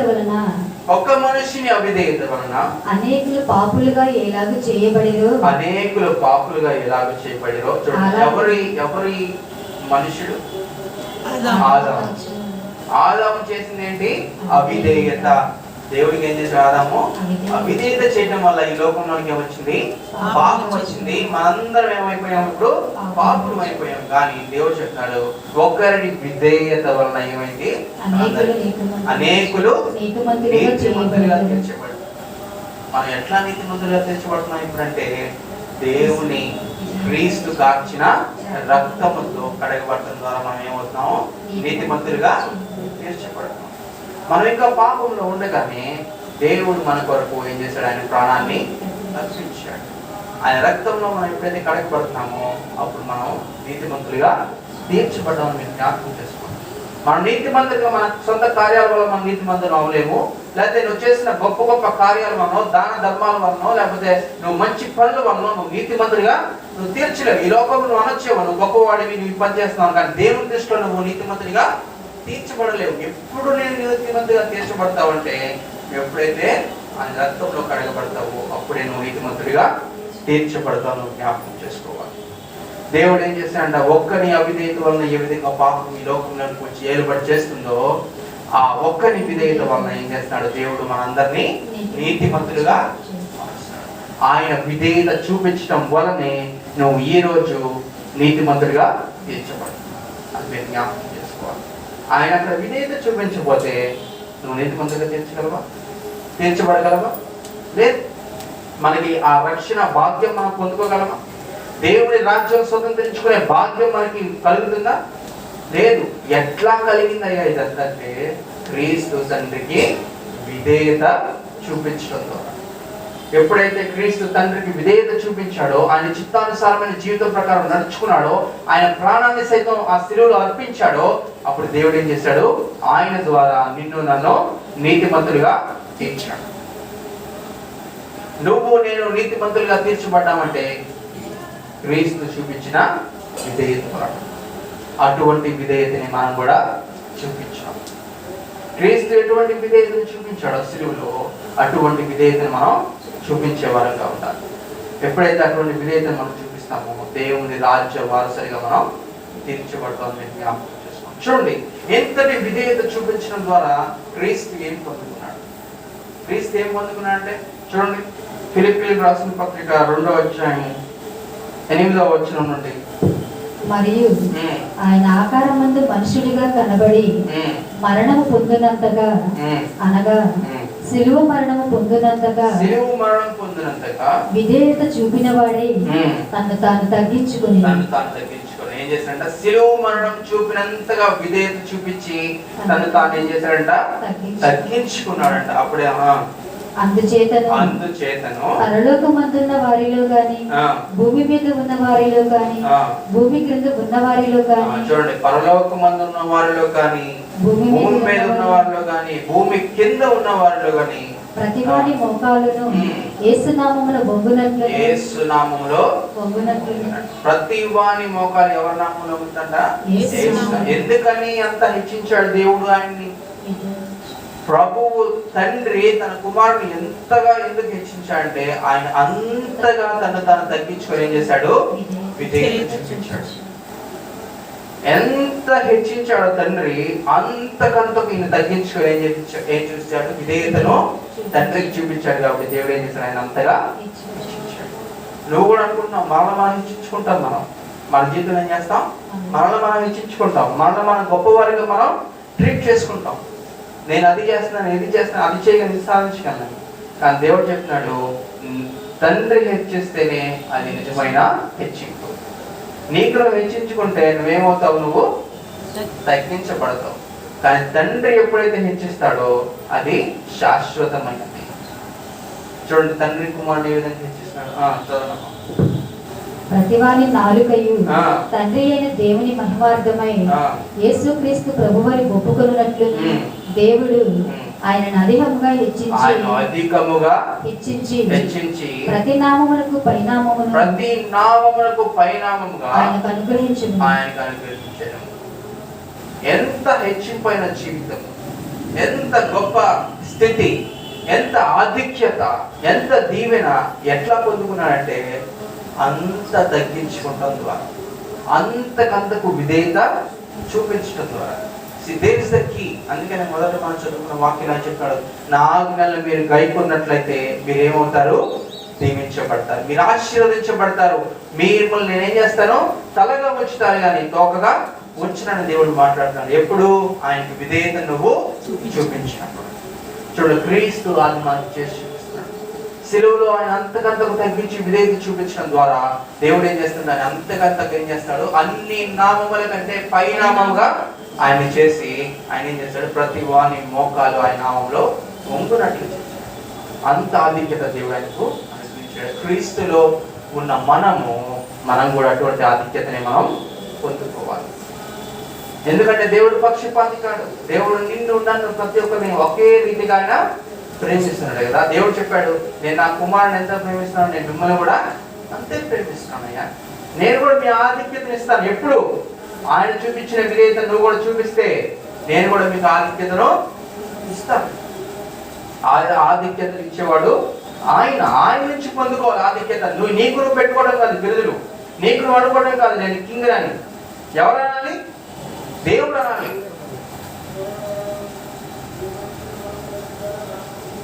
దేవుడి నుంచి ఎప్పుడైతే నువ్వు ఆధిక్యతను సంపాదించుకుంటావో అది ఎటువంటి ఆధిక్యత అంటే అది స్థిరమైన. ఈ లోకంలో ఉన్నది టెంపరీ. అది ఇక్కడ నుండి రెండో రోజు కనుమరుగైపోయేది. కానీ దేవుడిచ్చే ఆధిక్యత ఎటువంటిది? అది తరతరములు అది నిలిచి. అటువంటి గొప్ప ఆధిక్యతను దేవుడు ఏం చేశాడు? ఆయనకు క్రీస్తుకు అనుగ్రహించాడు. ఎందువలన అనుగ్రహించబడ్డాడంటే ఆయన చూపించిన. చూడండి, మనం ఏం నేర్చుకున్నాం? ఎప్పుడైతే మన దేవుని వాక్యానికి విధేయత చూపిస్తామో దేవుడు ఏం చేస్తాడు? మనల్ని అంతకంతకు ఆశీర్వదిస్తాడు, హెచ్చిస్తాడు. నువ్వు చేసే ప్రతి పనిలో నీకు హెచ్చింపైన జీవితం కావాలా? ఆధిక్యత నీకు కావాలా? దేవుడి మాటలకు నువ్వేం చేయాలి? లోబడి జీవించాలి. విధేయతతో కలిగిన జీవితం మనకు కావాలి. అటువంటి విధేయతతో కలిగిన జీవితం ఉన్నట్లయితే మనం ఏం చేస్తాము? దేవునిలో ఆశీర్వాదాన్ని మనం చూస్తాం, దేవుని దీవెనలు మనం చూస్తాం. అలా కాకుండా మొదటి విధంగా నేను చెప్పినట్లు అవిధేయతంగా దేవుని మాటలు వినకుండా ఇష్టానుసారమైన జీవితం గడిపినట్లయితే ఏమైతే శాపాన్ని మనం కొని తెచ్చుకున్నాం. చూడండి, హ్యూమన్ బ్రెయిన్ అంటే తెలుసు కదా, మనకున్న ఆ మెదడు అది ఎన్నో వందల సూపర్ కంప్యూటర్స్తో సమానం అని చెప్తారు. అవునా కదా? సూపర్ కంప్యూటర్ అంటే ఏంటి తెలుసా? ఫస్ట్ ఆఫ్ ఆల్ ఈ సూపర్ కంప్యూటర్ అంటే ఏంటంటే ఎటువంటి పనినైనా సరే ఇలా సెకండ్స్ లో చేసేయగలం. ఎటువంటి గొప్ప పనైనా సరే మనం ఏం చేస్తాం సెకండ్స్ లో. అది మనకి ఇప్పుడు ఇంటర్నెట్ వస్తుంది కదా, ఇప్పుడు ఇంటర్నెట్ లో మనకు అన్నీ తెలుసు. ఈ ఇంటర్నెట్ అంతటిని ఆర్గనైజ్ చేసే, లేకపోతే దాన్ని సర్వర్ అంటారు, దాన్ని ఏమంటారు? సూపర్ కంప్యూటర్ అంటారు. ఈ సూపర్ కంప్యూటర్ ద్వారా ఏం చేస్తుంది? మనకు సమస్తంలో లోకంలో ఉన్న ప్రతి విషయం మన ముందుకి ఈజీగా వస్తుంది. క్షణాల్లో గూగుల్లో సెర్చ్ చేయగల క్షణాల్లో మీ ముందుకు వస్తుందంటే అక్కడెక్కడో ఉన్న సర్వర్ దాన్ని సూపర్ కంప్యూటర్ ఏం చేస్తుంది? అంత ఫాస్ట్ గా ఆర్గనైజ్ చేయడం ద్వారా సెకండ్స్ లో నీ ముందుకి రిజల్ట్ అనేది వస్తుంది. ఇది ఎవరు కనుక్కున్నారు? మానవుడు కనుక్కున్నాడు. ఈ మానవుడు ఏమనుకుంటున్నాడంటే ఇంత సూపర్ కంప్యూటర్ ని కనుక్కున్న నా బ్రెయిన్ ఇంకా పెద్ద సూపర్ కంప్యూటర్. అవునా? కరెక్టే. మన బ్రెయిన్ ఏంటి? అంతకంటే ఫాస్ట్ గా ఆ కంప్యూటర్ కంటే ఇంకా వేగంగా వర్క్ చేయగల బ్రెయిన్ మనం. మీరు దాన్ని ఏం చేయట్లేదంటే పొదును పెట్టట్లేదు కాబట్టి అదేమవుతుంది? ఇలా ఉంది. అర్థమైందా? ఆ బ్రెయిన్ మీరు పొదును పెట్టట్లేదు కాబట్టి ఇలా ఉంది. ఎప్పుడైతే ఆ బుర్రను మీరు పొదును పెడితే దేవుడు మనకు అనుగ్రహించిన ఆ జ్ఞానం ఎటువంటిదంటే అది ఎన్ని వందల సూపర్ కంప్యూటర్ల కంటే మన గొప్ప బ్రెయిన్.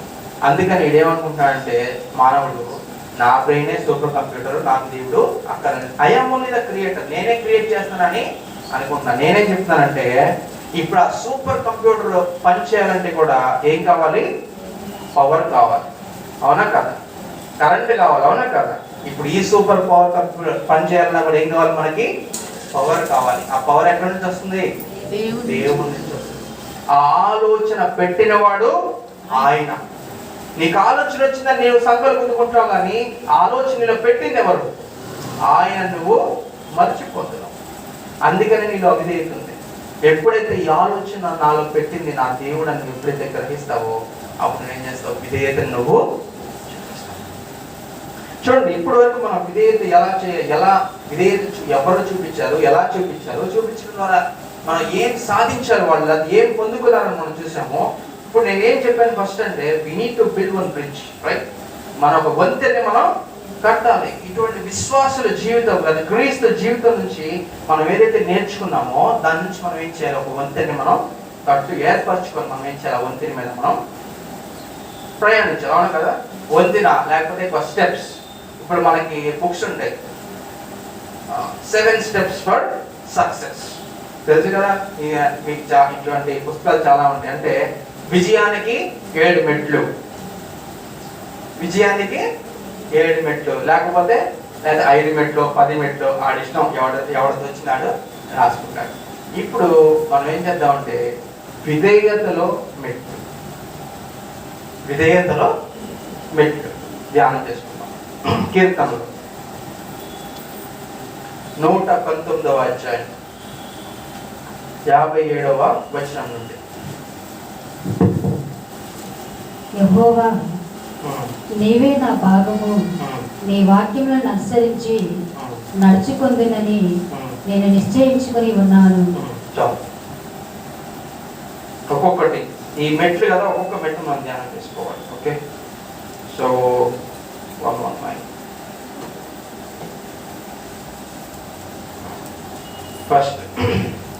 ఫస్ట్ ఏంటంటే చూడండి, నేను ఆల్రెడీ ముందే చెప్పాను కదా, when we practice makes man perfect. అవునా? ఇప్పుడు మీరు విధేయతని మీరు ధ్యానం చేయాలంటే, విధేయతని మీరు పర్ఫెక్ట్ గా ఆచరించాలంటే ఇప్పుడు నేను చెప్పే మెట్లన్నింటిని మీరు ప్రతిదినం ఏం చేయాలి? దాన్ని ఆచరణలో పెట్టాలి. ఎప్పుడైతే ప్రతిదినం మీరు ఆచరణలో పెడతారో అప్పుడు మీలో కొంత విధేయత అనేది వస్తుంది అని నేను ఆశిస్తున్నాను. ఓకే, ఫస్ట్ ఏంటది? యెహోవా, నీవే నా భాగము, నీవే నా భాగము, నీవే నా స్వాస్థ్యము. చూడండి, ఎప్పుడైతే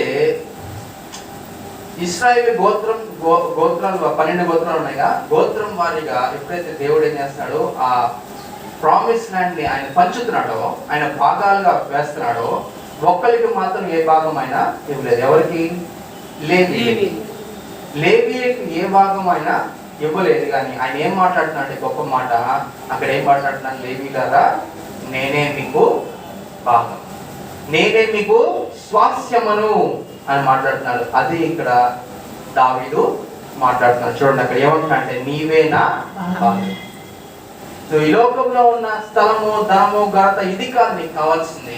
నీకేం కావాలి? దేవా నీవే నా భాగము, నీవే నా స్వాస్యము, నువ్వు తప్ప నాకెవరు వద్దు, నువ్వు తప్ప నాకెవరు లేరు. అందుకే లేవీయులు దేవుని కోసం ఏర్పాటు చేసిన జనానికి ఆయన ఏమని మాట్లాడుతున్నాడంటే నేనే మీ స్వాస్యాన్ని అని ఆయన మాట్లాడుతున్నాడు.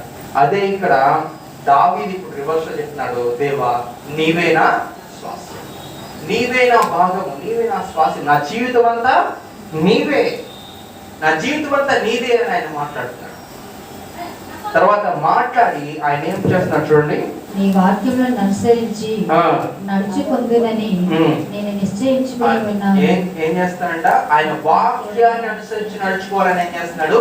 నిశ్చయించిన. వెరీ ఫస్ట్ పాయింట్ మనం ఇందాక కూడా చెప్పాం కదా, యెహోషువ గ్రంథంలో ఏం చెప్పాను, దివారాత్రులు ఏం చేయాలి? దేవుని వాక్యాన్ని మనం ధ్యానించాలి. వెరీ ఫస్ట్ పాయింట్ ఏంటంటే దేవా నీవే నా స్వాస్థ్యము, నా లైఫ్ అంతా నీదే అని నువ్వు ఎప్పుడైతే ఆయన సమర్పించుకొని మనం ఏం చేయాలి? ఆయన వాక్యాన్ని మనం ధ్యానం చేయాలి. నీ వాక్యాలను అనుసరించి నడుచుకుంటానని నేను నిశ్చయించుకుంటున్నాను. నేనేం చేస్తున్నాను? ఒక నిశ్చయానికి వచ్చాను. నేను ఈ నిశ్చయం నుంచి నేను తొలగిపోకుండా ఏం చేయాలి? నేను నడుచుకుంటాను. ప్రతి దినము ప్రతి ఉదయము రాత్రి నేను ఈ వాక్యాన్ని అనుసరించి నడుచుకుంటానని నేను నిశ్చయించుకుంటున్నాను. That is the first step. మనం చేయాల్సిన మొదటి మెట్టు అది. మొదటి ఏం చేయాలి? దేవునికి దేవా నీవే నా స్వాస్థ్యము, నీవే నా భాగము అని ఆయనకి మన జీవితాన్ని అర్పించుకొని మనం ఏం చేయాలి? దేవుని వాక్యాన్ని మనం ధ్యానించాలని మనం ఏం చేయాలి? నిశ్చయించుకోవాలి. దృఢమైన సంకల్పం కావాలి. ఓకే. తర్వాత సెకండ్ 58వ వచనం అక్కడే కటాక్షం ఉంచుమని నా పూర్ణ హృదయంతో నిన్ను బతిమాలుకొనుచున్నాను. చూడండి ఏమని ప్రార్థన. చూడండి విశ్వాసంలో నడవటం అంటే లేకపోతే విధేయతలో నడవటం అంటే అది సామాన్యమైన విషయం కాదు. ఎందుకంటే సాతాను ఏం చేస్తాడంటే మనకు అనేక విధమైన ఆటంకాలు కల్పిస్తూ ఉంటాడు. మనం పడేయాలని మనల్ని ఎక్కడో ఒక చోట పడేసి మన దేవుని మార్గంలో నుంచి మనల్ని బయటికి జరపాలని వాడు ఏం చేస్తాడు? అనేక మార్లు ప్రయత్నం చేస్తూనే ఉంటాడు. వాడు విసుగక ఏం చేస్తాడు? ప్రయత్నం చేస్తాడు. దేవుడు చెప్తున్నాడు నువ్వు కూడా విసుగక ఏం చేయాలి? నువ్వు ప్రార్థన చేయాలి. విసుగక ప్రార్థన చేయాలి. అదే ఆయన నేర్పిస్తున్నాడు. చూడు ఆయన ప్రార్థన చేస్తున్నాడు, దేవా నా పూర్ణ హృదయంతో నిన్ను బతిమాలుకొనుచున్నాను. కంప్లీట్ హార్ట్, హోల్ హార్టెడ్ గా ఆయన ఏం చేస్తాడు? దేవుని సన్నిధిలో బతిమాలుకుంటున్నాడు. ఏమనంటే నన్ను కరుణించి నా ఆత్మను రక్షించేయ, నా ఆత్మను కరుణించేయ అని ఏం చేస్తాడు? ఆయన ప్రాధేయపడుతున్నాడు. హృదయపూర్వకంగా ఆయన సన్నిధిలో ఆయన ప్రాధేయపడుతున్నారు. రెండో స్టెప్ ఏంటంటే ప్రార్థన. హృదయపూర్వకమైన ప్రార్థన మనకు కావాలి. దేవుని సన్నిధిలో కన్నీటితో ప్రార్థన కావాలి. ఇందాక మనం చెప్పాం కదా, నా ఆత్మను మరణం నుంచి తప్పించి వాడెవడో వానికి ఏం చేస్తాను? నేను రోదనతో కన్నీటితో ప్రార్థన చేస్తున్నాను. అటువంటి ప్రార్థన కావాలి. వాక్యం ఒక్కటి చదువుకుంటుంది, వాక్యం ధ్యానించడమే కాదు, కానీ తర్వాత కావాల్సినది హృదయపూర్వకమైన ప్రార్థన జీవితం మనకు కావాలి. తర్వాత చూడండి 3వది 59వ నా మార్గములు నేను పరిశీలన చేసుకుంటే నీ శాసనముల తట్టు మరలుకొంటిని. చూడండి నా మార్గములు నేను పరిశీలన చేసుకుంటుని. ఇప్పటి వరకు నేను నడిచిన మార్గం నా ఇష్టమైన మార్గం. ఇప్పటి వరకు నా ఆలోచన ప్రకారం నేను నా మార్గంలో నేను పయనిస్తున్నాను. కానీ ఎప్పుడైతే నీ వాక్యాన్ని నేను చదువుకున్నానో, ఎప్పుడైతే నీ సన్నిధిలో నేను ప్రార్థన చేస్తున్నానో, నేను నా మార్గాన్ని ఇప్పుడు ఏం చేస్తాను? నేను మార్చుకుంటున్నాను. ఇప్పటి వరకు లోకరీతిగా నీ మార్గం ఉందేమో, ఇప్పటి వరకు లోకానుసారంగా నీ జీవితం ఉందేమో, లోకానుసారమైన మార్గంలో నువ్వు పయనిస్తున్నావేమో.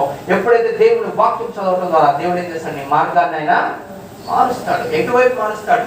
ఆయన వైపు నిన్ను మారుస్తాడు. అదే మాట్లాడుతున్నా, నీ శాసనముల తట్టు మరలుకొంటిని. దేవుని ఆజ్ఞల తట్టు, దేవుని శాసనాల తట్టు, దేవుని వాక్యం వైపు మన జీవితం ఏంటి? మన మార్గాన్ని మనం మలుచుకుంటున్నాం. చూడండి యాకోబు రాసిన పత్రిక 1వ అధ్యాయము 22వ వచనం చదువు. వారి వినువారు మాత్రమే ఉండి మిమ్మల్ని మీరు మోసపుచ్చుకొనకడి. చూడండి, క్లియర్ గా చెప్తున్నాడు ఆయన. దేవుడి వాక్యాన్ని మనం వినువారు మాత్రమే అంటే ఏంటి? ఇప్పుడు నేను ఫస్ట్ మీకు చెప్పాను, దేవుని వాక్యానికి అంటే లోపడటం అంటే ఏంటి, విధేయత అంటే ఏంటి అంటే ఆయన మాటను విని దాని ప్రకారం మన జీవితంలో దాన్ని అన్వయించుకొని నడవాలి. సో దీంట్లో 2 భాగాలు ఉన్నాయి. ఏంటిదో చెప్పండి. మొదటగా వింటాం, రెండోది దాన్ని ఆచరణలో పెట్టడం. ఇప్పుడు వాక్యం ఏం చెప్తుందంటే వినువారు మట్టికే ఉండి, అంటే ఫస్ట్ ఒకటే చేస్తున్నారు, ఈ రెండోది చేయట్లా. మనందరం అట్లానే ఉన్నాం. ఫస్ట్ మాత్రమే మనం చేస్తున్నాం, వింటున్నాం. ప్రతి ఆదివారం వచ్చి ఏం చేస్తున్నాం, మనం వింటున్నాం, కానీ రెండోది చేయట్లేదు. రెండోది చేయడం అక్కడ ఏమని పోల్చారంటే మోసపుచ్చుకుంటున్నారు. మిమ్మల్ని మీరే మోసపుచ్చుకుంటున్నారు, మీ ఆత్మను మీరే మోసపుచ్చుకుంటున్నారు, మీ జీవితాన్ని మీరే మోసపుచ్చుకుంటారు. ఎవరో వచ్చి మోసం చేయక్కర్లేదు మిమ్మల్ని, ఆ సాతానుడు వచ్చి మోసం చేయక్కర్లేదు మిమ్మల్ని మీరేం చేస్తారు, మోసపుచ్చుకుంటున్నారు. ఎందుకంటే దేవుడు చెప్పిన మాటని నువ్వు సంపూర్ణంగా గ్రహించకుండా దాంట్లో ఒక భాగమే నువ్వు చేస్తున్నావు. ఏంటో చేస్తున్నావు, నువ్వు వింటాం మట్టుకే వింటావు, కానీ దాని ఆచరణలోకి నువ్వు తీసుకురావటం. రెండో భాగం అనేది చాలా ఇంపార్టెంట్. ఆచరణలోకి నువ్వు దాన్ని తీసుకొని రావాలి. చదవనమ్మా. మీరు వినువారు మాత్రమే ఉండి మిమ్మల్ని మీరు మోసపుచ్చుకొనకుండా వాక్య ప్రకారము ప్రవర్తించువారని. వాక్య ప్రకారం ఏం చేయాలి, మనం ప్రవర్తించాలి, దాన్ని మన జీవితంలో చూపియాలి. ఎవడైనాను వాక్యముని వినువాడై ఉండి దాని ప్రకారం ప్రవర్తింపని వాడైతే, మనలాంటి వాళ్ళైతే, వాడు అద్దములో తన సహజ ముఖమును చూచుకొని మనిషిని పోలి ఉన్నాడు. వాడు తను చూచుకొని అవతలికి పోయి తానింటివాడు వెంటనే మర్చిపోవును కదా. ఇప్పుడు చూడండి, మనం పొద్దున్నే చర్చికి రెడీ వచ్చేటప్పుడు ఏం చేస్తాం, ఫస్ట్ అద్దంలో చూసుకొని ఇక్కడికి వస్తాము. ఇప్పుడు ఇక్కడికి వచ్చిన తర్వాత మళ్ళీ మీ ముఖం మీకు గుర్తుందా? మీకు గుర్తుందా అంటే కొంతమంది నా ముఖం నాకెందుకు గుర్తున్నది అనుకుంటారు మీరు. నాకు తెలుసు మీ గురించి కదా, నా ముఖం నాకెందుకు గుర్తున్నదని అనుకుంటారు కదా మీరు, తెలుసు నాకు. ఇప్పుడు ఒక పేపర్ పెన్ ఎత్తారు, మీ బొమ్మను గీయమంట, ముఖాన్ని గీస్తారా? అదంతా ఒట్టి మీ కన్నును ఒకటి గీయండి చాలు, గీస్తారా? అది మన జ్ఞానం. మనం అనుకుంటాం నా ముఖం నాకు గుర్తుండకపోవడం ఏంటి.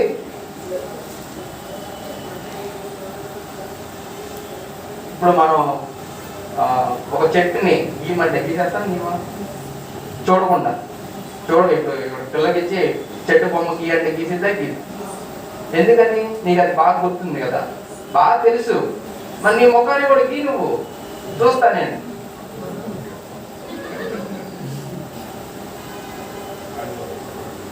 ఇప్పుడు మనం ఒక ఇంటిని గీయమంటే గీస్తాం కదా. ఎందుకని? మనకు బాగా రిజిస్టర్ అయిపోయింది బ్రెయిన్లో, అవునా కదా? మన బ్రెయిన్లో అది బాగా రిజిస్టర్ అయిపోయింది కాబట్టి మనం దాన్ని. మరి నీ ముఖాన్ని రోజు చూసుకుంటున్నావు కదా అద్దంలో, రోజులు అద్దం చూసుకున్నా చూసుకోవట్లేదా? కొంతమంది అదే పనిగా అద్దం ముందే నిల్చుంటారు కదా.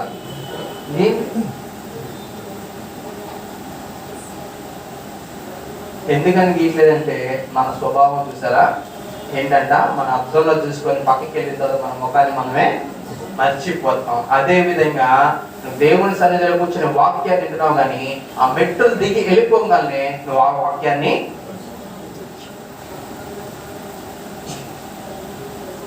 నువ్వు కిందకి వెళ్ళగానే మళ్ళీ లోకంతో నువ్వు కలిసిపోతున్నావు. లోకానుసారమైన జీవితం అయిపోతుంది అనేది. అందుకని దేవుని వాక్యం మీలో పనిచేయట్లే. సో ఆయన ఏం చెప్తున్నా అంటే మిమ్మల్ని మీరు మోసపుచ్చుకోవద్దు. అందుకని దావీదు ఏమని మాట్లాడతానంటే ఇక్కడ, అయ్యా ఇప్పటి వరకు నా ఇష్టానుసారంగా నేను ప్రవర్తించాను, నాకు ఇష్టం వచ్చిన మార్గంలో నేను వెళ్ళాను. ఎప్పుడైతే నీ వాక్యాన్ని శ్రద్ధగా చదువుతున్నానో, దాన్ని నా జీవితంలో ఆచరణలో పెడుతున్నానో, ఇప్పుడు నా తప్పేంటో నాకు తెలిసి వచ్చింది.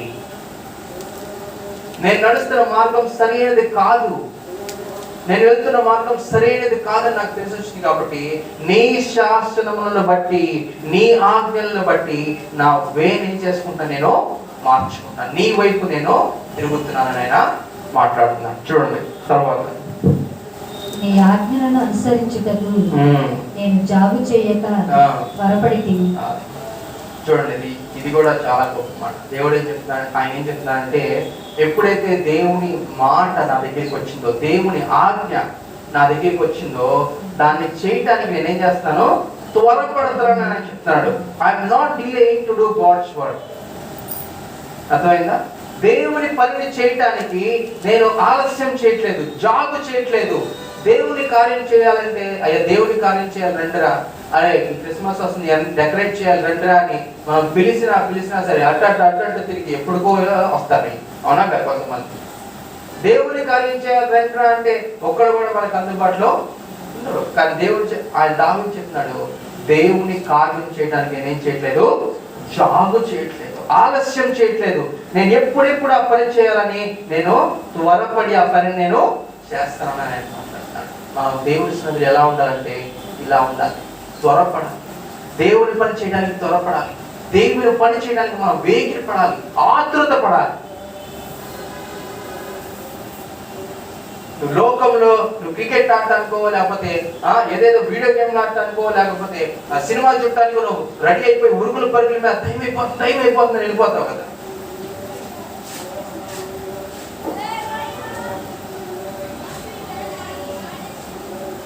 మరి దేవుని పని చేయడానికి నువ్వు ఎందుకు అంత వేగిరంగా రావట్లేదు? దేవుని పని చేయడానికి నువ్వు ఎందుకు అంత త్వరపడి రావట్లేదు? ఆ ఆతృత నీలో ఎందుకు ఉండట్లేదు? ఆ మంట నీలో ఎందుకు ఉండట్లేదు? ఆయన చెప్తున్నాడు, ఆయన మార్గాన్ని మార్చుకుంటున్నాడు. నేను ఏం చెప్తున్నాడు, ఈసారి నేను నీ పని చేయడానికి జాబ్ చేయట్లేదు, నేను నీ పని చేయడానికి ఏం చేస్తున్నాను, నేను త్వరపడుతున్నాను. నేను దేవా నీ సన్నిధిలో నీవు చెప్పిన ఆజ్ఞలను, నువ్వు చెప్పిన ఆ మాటను చేయటానికి, ఆ సంపూర్ణం చేయడానికి నేను ఏం చేస్తున్నాను, త్వరపడుతున్నాను నేను మాట్లాడుతున్నాను. మనం కూడా ఏం చేయాలి, దేవుని మాటను నెరవేర్చడానికి త్వరపడుతుంది. దేవుని పని చేయడానికి మనం త్వరపడే వారిగా ఉండాలి. దేవుని సంఘంలో మన సభ్యులుగా పనిచేసే వారిగా మనం ఉండాలి.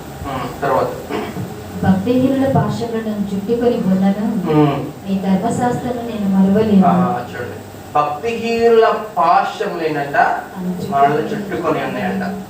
ఈ భక్తిహీనుల పాశం అంటే ఏంటి? మనకు వచ్చే ఒక దేవునిలో విశ్వాసంలో మనం ఎదుగుతున్నప్పుడు మనకు కొన్ని శ్రమలు అనేవి వస్తూ ఉంటాయి, శోధనలు అనేవి వస్తూ ఉంటాయి. ఈ సాతాను ఏం చేస్తుంది, ఈ భక్తిహీనులు లేకపోతే ఆ శ్రమలను ఏం చేస్తుంది, మన చుట్టూ అది పెట్టి మన విశ్వాస జీవితం నుంచి అది మనం కింద పడేయాలని అది ప్రయత్నిస్తూ ఉంటారు. చూడండి, అదే యాకోబు రాసిన పత్రిక 1వ అధ్యాయం 2వ వచనం నుంచి. నా సహోదరులారా, మీ విశ్వాసమునకు కలుగు పరీక్ష ఓర్పును పుట్టించునని ఎరిగి. మీ విశ్వాసం ఏం కలుగుతుందంట? పరీక్ష కలుగుతుంది. ఎప్పుడైతే దేవుని యొక్క విశ్వాసం ఎదుగుతున్నావు నా ప్రియ సహోదరుడు సహోదరి, దేవుని బిడ్డ, నీకేం కలుగుతుంది? పరీక్ష అనేది కంపల్సరీ వస్తుంది. అదే దాని గురించి ఆయన మాట్లాడుతున్నాను ఇక్కడ. ఏమని? అదే భక్తిహీనుల పాశములు నన్ను చుట్టుకొని ఉన్నను అంటే ఏంటంటే, ఆయన విశ్వాసంలో ఎదుగుతున్నప్పుడు ఏం చేస్తే శోధనలు, శ్రమలు మనల్ని ఏం చేస్తే చుట్టుకొని ఉంటాయి. అది చదువున్నాం యాకోబు రాసిన పత్రిక. మీ విశ్వాసమునకు కలుగు పరీక్ష ఓర్పును పుట్టించునని ఎరిగి, మీరు నానా విధమైన శోధనలలో పడినప్పుడు అది మహానందమని ఎంచుకోండి. తర్వాత మీరు సంపూర్ణులను అననాంగులను ఏ విషయంలోనైనా సరే కొదువులేని వారునై ఉండునట్లు ఓర్పు తన క్రియను కొనసాగింపనీయుడి. మనం ఏముండాలి? ఓర్పు ఉండాలి. ఎప్పుడైతే మనం ఈ శ్రమల గుండా వెళ్తామో, ఈ విశ్వాస జీవితంలో ఎప్పుడైతే ఈ శోధనలు గుండా మనం వెళ్తామో, మనం ఏమవుతామంట? సంపూర్ణం అవుతామంట. దేవుళ్ళలో మనం ఎలా అవుతామో సంపూర్ణంగా మార్చబడతాం. అంటే ఈ శోధనల వల్ల, ఈ శ్రమల వల్ల మనం మన జీవితం అనేది సంపూర్ణతలోనికి మనం తీసుకురాబడతాం. అంటే ఇంకా మళ్ళీ ఇంకా కొంచెం విశ్వాసంతో ముందుకెళ్ళినప్పుడు కూడా ఇంకోసారి మళ్ళీ శోధనలు వచ్చినా సరే అది తట్టుకుంటానికి మనకి ఒక ఆదరణ, ఒక శక్తి అనేది దేవుడు మనకు అనుగ్రహిస్తాడు. ఎందుకంటే పూర్వపు శోధన నుంచి నేను విడిపించిన దేవుడు ఇక ముందు వచ్చే శోధన నుంచి కూడా నేను ఏం చేస్తాడు? విడిపించడానికి సమర్థుడు. పూర్వం నేను విడిపించిన దేవుడు, పూర్వం నేను శోధన నుంచి, నీ వేదన నుంచి, నీ బాధ నుంచి, నీ అనారోగ్యత నుంచి, ప్రతి సమస్య నుంచి విడిపించిన దేవుడు రాబోయే శ్రమ నుంచి కూడా నిన్ను విడిపించడానికి ఆయన సమర్థుడని గుర్తుగా. అందుకనే భక్తిహీనుల పాశ్చములు నన్ను చుట్టుకుంటున్నా సరే ఆయన ఏమని మాట్లాడతాడు, నీ ధర్మశాస్త్రం నేను ఆయన ధర్మశాస్త్రం ఏం చెప్తుంది, నేను ఎప్పటికీ నీకు తోడుగా ఉంటాను, ప్రతి విధమైన సమస్యల నుంచి ఇబ్బందుల నుంచి నేను కాపాడతానని ఆయన మాట్లాడుతున్నా కదా. నీ పక్కన 10,000 మంది పడినాను, నీ కుడి పక్కన 1000 మంది పడినా 10,000 మంది పడినా సరే అపాయము నీ దరికి రాదని ఆయన మాట్లాడుతున్నా. సో దావీదు ఆ వాక్యాన్ని పట్టుకుని ఆయన మాట్లాడుతున్నాడు, నా చుట్టూ ఎంత సమస్య ఉన్నా సరే, ఇబ్బంది ఉన్నా సరే, శోధన ఉన్నా సరే, నీ ధర్మశాస్త్రం బట్టి నన్ను ఏం చేయమంటున్నాడు, మరువలేదు. నీ ధర్మశాస్త్రాన్ని నేను మరువలేదు. దేవా నువ్వు నాకు ఇచ్చిన వాగ్దానాన్ని నేను మరచిపోలేదు అని ఆయన మాట్లాడుతున్నాడు. అంటే లోకంలో కలిసిపోలేదు, ఆ శోధనలో నేను పడిపోలేదు అని దాని అర్థం అన్నమాట. అదే మన శోధనలో పడిపోకుండా మనం ఎలా ఉండాలి, దేవుని శోధనను ఆనందముగా మనం ఎంచుకొని మనం దాంట్లో పరిపూర్ణంగా ఉన్నట్లు ఓర్పు కలిగి మనం జీవించాలి. ఓర్పు సహనం కలిగి మనం జీవించినట్లయితే దేవుని శోధనని మనం ఆ సాతాను కల్పించే శోధనని మనం ఏం చేయగలం, మనం అధిగమించగలం. తర్వాత 6వ చూడండి, 62వ వచనము, న్యాయమైన నీ విధులను బట్టి నీకు కృతజ్ఞతాస్తుతులు చెల్లించుటకు అర్ధరాత్రి వేళ నేను మేల్కొని వాడను. చూడండి, ప్రతి విషయంలోనూ కృతజ్ఞతాస్తుతులు చెల్లించుట, ప్రతి విషయంలోనూ అంటే మన జీవితంలో ప్రతి విషయంలోనూ మనం ఏం చేయాలి, కృతజ్ఞతాస్తుతులు చెల్లించాలి. అది ఎంతో ఇంపార్టెంట్. అది దావీదు జీవితంలో అది కృతజ్ఞతాస్తుతులు చెల్లించడం అనేది ఒక మేజర్ రోల్. అది అర్థమవుతుందా మీకు? దావీదు ప్రతి విషయమందు ఆయనకి శ్రమ వచ్చినా సరే, ఇబ్బంది వచ్చినా సరే, శోధన వచ్చినా సరే, ప్రతి విషయంలో ఏం చేశాడు, దేవునికి కృతజ్ఞతాస్తుతులు చెల్లించాడు. మనం కూడా ఏం చేయాలి, ప్రతి విషయంలో దేవునికి కృతజ్ఞత, చిన్న విషయమైనా సరే మన దేవునికి కృతజ్ఞతాస్తుతులు మనం చెల్లించే వరంగా ఉండాలి, దేవుని ఆరాధించే వరంగా ఉండాలి. హృదయపూర్వకంగా ఆయనకి మనం మన ఆరాధన మనం కనపరిచే వరంగా మనం ఉండాలి. తర్వాత 64వ వచనం చూడండి, యెహోవా భూమి నీ కృపతో నిండి ఉన్నది, ఆయన కృపతో నిండి ఉంది కనుక నీ కట్టడలను నాకు బోధించుము. Be my teacher. దేవా నువ్వు నాకు ఉపాధ్యాయుడిగా ఉండు, నాకు బోధించు. నీ మార్గంలో ఎట్లా ఉండాలి, నీ వాక్యం ఎట్లా చదవాలి, నీ వాక్యం ఏ విధంగా అర్థం చేసుకోవాలో, నీ వాక్యానుసారమైన జీవితంలో నేను ఎట్లా నిలబడాలో నాకు బోధించని ఆయన మాట్లాడుతున్నాడు. కృతజ్ఞతాస్తుతులు చెల్లించడము, తర్వాత మనం ఆయన్ని మన బోధకులుగా మనం ఏం చేయాలి, ఎంచుకొని ఆయన సన్నిధిలో మనం ఏం చేయాలి, మనం ఆయన అడగాలి, ప్రార్థన చేసి మనం ఏం చేయాలి, ఆయన్ని అడగాలి ప్రతి విషయంలో. దేవా ఈ విషయం నాకు సహాయం చేయ, ఈ విషయం నాకు బోధించే, అర్థం అవ్వట్లేదు, ఈ విషయం నాకు అర్థమయ్యేలాగా సహాయం చేయాలి. మనం ఎప్పుడైతే మనం అడుగుతామో దేవుడు ఏం చేస్తారో తప్పకుండా ఆయన మార్గాన్ని తెరిచేవాడుగా ఉన్నట్టు. ఇంకా ఆఖరిగా 63వ వచనం, నీ యందు భయభక్తులు గల వారందరికీ నీ ఉపదేశములను అనుసరించు వారికి నేను చెలికాడను. ఆఖరి ఏంటంటే ఎవరు నీ స్నేహితుడు, ఎవరు నీ చెలికాడు, ఎవరి దగ్గరతో ఎవరితో నువ్వు సహవాసం చేస్తున్నావు ఆయన మాట. ఎవరితో సహవాసం చేస్తానంటే ఆయనతో, ఎవరైతే దేవుని యందు భయభక్తులు కలిగి ఉంటారో వాళ్ళతోనే నేను సహవాసము చేస్తున్నాను. మన సహవాసం ఎవరితో ఉంటుంది ఆలోచించుకోవాలి. మన సహవాసము ఎవరితో ఉంటుందో మనం ఒకసారి ఆలోచించుకోవాలి. ఆయన చెప్తున్నాడు, నేను ఎవరైతే దేవుని యందు భయభక్తులు కలిగి జీవిస్తారో అటువంటి వారితోనే నేను సహవాసం చేస్తానని ఆయన మాట్లాడుతున్నాడు. చూడండి, మన సంఘము ఎందుకు సంఘానికి రావాలంటే మన ఆత్మీయంగా ఒకరికొకరు ఆత్మీయంగా మనం స్నేహితులమై ఉన్నాం. క్రీస్తు మనకు ఏ విధంగా స్నేహితుడై ఉన్నాడో అట్లాగే మనం కూడా ఒకరికొకరు ఏమై ఉన్నామో స్నేహితులుగా ఉన్నాం. ఇప్పుడు మనం ఆత్మీయంగా ఎప్పుడైతే బలపడతామో దేవుళ్ళు, మనం ఏం చేస్తామో మన పక్క వాళ్ళని కూడా ఆత్మీయంగా బలపరచడానికి సహాయం చేస్తాం. ఎప్పుడైతే ఒక బిడ్డ చర్చ్కి వచ్చే బిడ్డ ఆత్మీయంగా కుంగుబాట్లు ఉన్నాడనుకో, ఒకవేళ సపోజ్ జారిపోతున్నాడు అనుకో, ఈ సంఘం అంతా ఏం చేయాలి, ఆ బిడ్డ కొరకు ప్రార్థన చేయాలి, బోధార్చాలి, ఆ బిడ్డను మళ్ళీ ఆత్మీయతలో ఎదగటానికి సహాయం చేయాలి. ఎప్పుడు ఈ ఆత్మీయతలో ఎదగడానికి సహాయం చేస్తుంటే నీ చుట్టూ ఆత్మీయులు ఉన్నప్పుడే అది సాధ్యపడుద్ది. అంతేగాని నీ చుట్టూ ఎవరెవరు అన్యులు దేవుని ఎరగని వారు ఉన్నప్పుడు నువ్వు మళ్ళీ ఆత్మలో ఎదగలేవు, విశ్వాసంలో ఎదగలేవు అని నువ్వు జ్ఞాపకం చేసుకో. ఎప్పుడైతే నీ చుట్టూ ఆత్మీయులతో నువ్వు ఉంటావో, ఒకవేళ నువ్వు సందర్భంలో జారిపోయే స్థితి వచ్చినా సరే ఈ ఆత్మీయులందరూ ఏం చేస్తారు, నేను మళ్ళీ బలపరుస్తాను. విశ్వాసంలో నీకు బలపరచడానికి ఆయన సహాయం చేస్తాను. అందుకనే నీ స్నేహం ఎవరితో ఉండాలి? దేవుని యందు భయభక్తులు కలిగిన బిడ్డలతో నీ స్నేహము ఉండాలి. నీ సహవాసం ఎవరితో ఉండాలి? దేవుని యందు ఆ దేవుని ఆత్మలో బలపడిన బిడ్డలతో నీ సహవాసము ఉండాలి. ఎప్పుడైతే నువ్వు వాళ్ళతో సహవాసం చేస్తావో నీ ఆత్మీయ జీవితం ఏమైతే అంతకంతకు ఎదుగుతూ ఉంటుంది. నీ విశ్వాస జీవితం కూడా ఎదుగుతూ ఉంటుంది. మన విశ్వాస జీవితం ఎప్పుడు అక్కడ ఆగిపోకూడదు. మన విశ్వాస జీవితము పూర్వం ఉన్న స్థితి కంటే, అంటే నిన్న ఉన్న స్థితి కంటే ఈ రోజు స్థితి ఎలా ఉండాలి? పైగా ఉండాలి, అంటే పెరిగేదిగా ఉండాలి. అంతేగాని తరిగేదిగా మనం ఉండకూడదు. ఒకవేళ తరిగేదిగా ఉన్నట్లయితే నిన్ను మళ్ళీ నిర్మించడానికి, నిన్ను మళ్ళీ పైకి లేవనెత్తడానికి ఎవరు సహాయం చేస్తారంట? నీ ఆత్మీయ స్నేహితులు. ఎక్కడున్నారయ్యా అంటే సంఘంలోనే ఉన్నారు. నువ్వు స్నేహితుల కోసం ఎక్కడెక్కడికో బయటికి పరిగెత్తక్కర్లేదు. సంఘంలో నీ ఆత్మీయ స్నేహితుల మధ్యలో నువ్వు ఎప్పుడైతే ఉంటావో, ఆతో సహవాసం చేస్తావో, ప్రార్థనా జీవితం కలిగి ఉంటామో, గుంపుగా కూడి ప్రార్థన ఎప్పుడైతే చేస్తామో దేవుడు బలమైన కార్యాలు చేస్తాడు. మన ఆత్మీయులైన మనం ఏం చేయాలంటే మన సహోదరుల కోసం, మన స్నేహితుల కోసం మన ప్రార్థనలో మన సంఘం, మన ఇంట్లో ఎక్కడ అంటే అక్కడ మనం విడివిడిగా కూర్చొని ప్రార్థన చేస్తాము.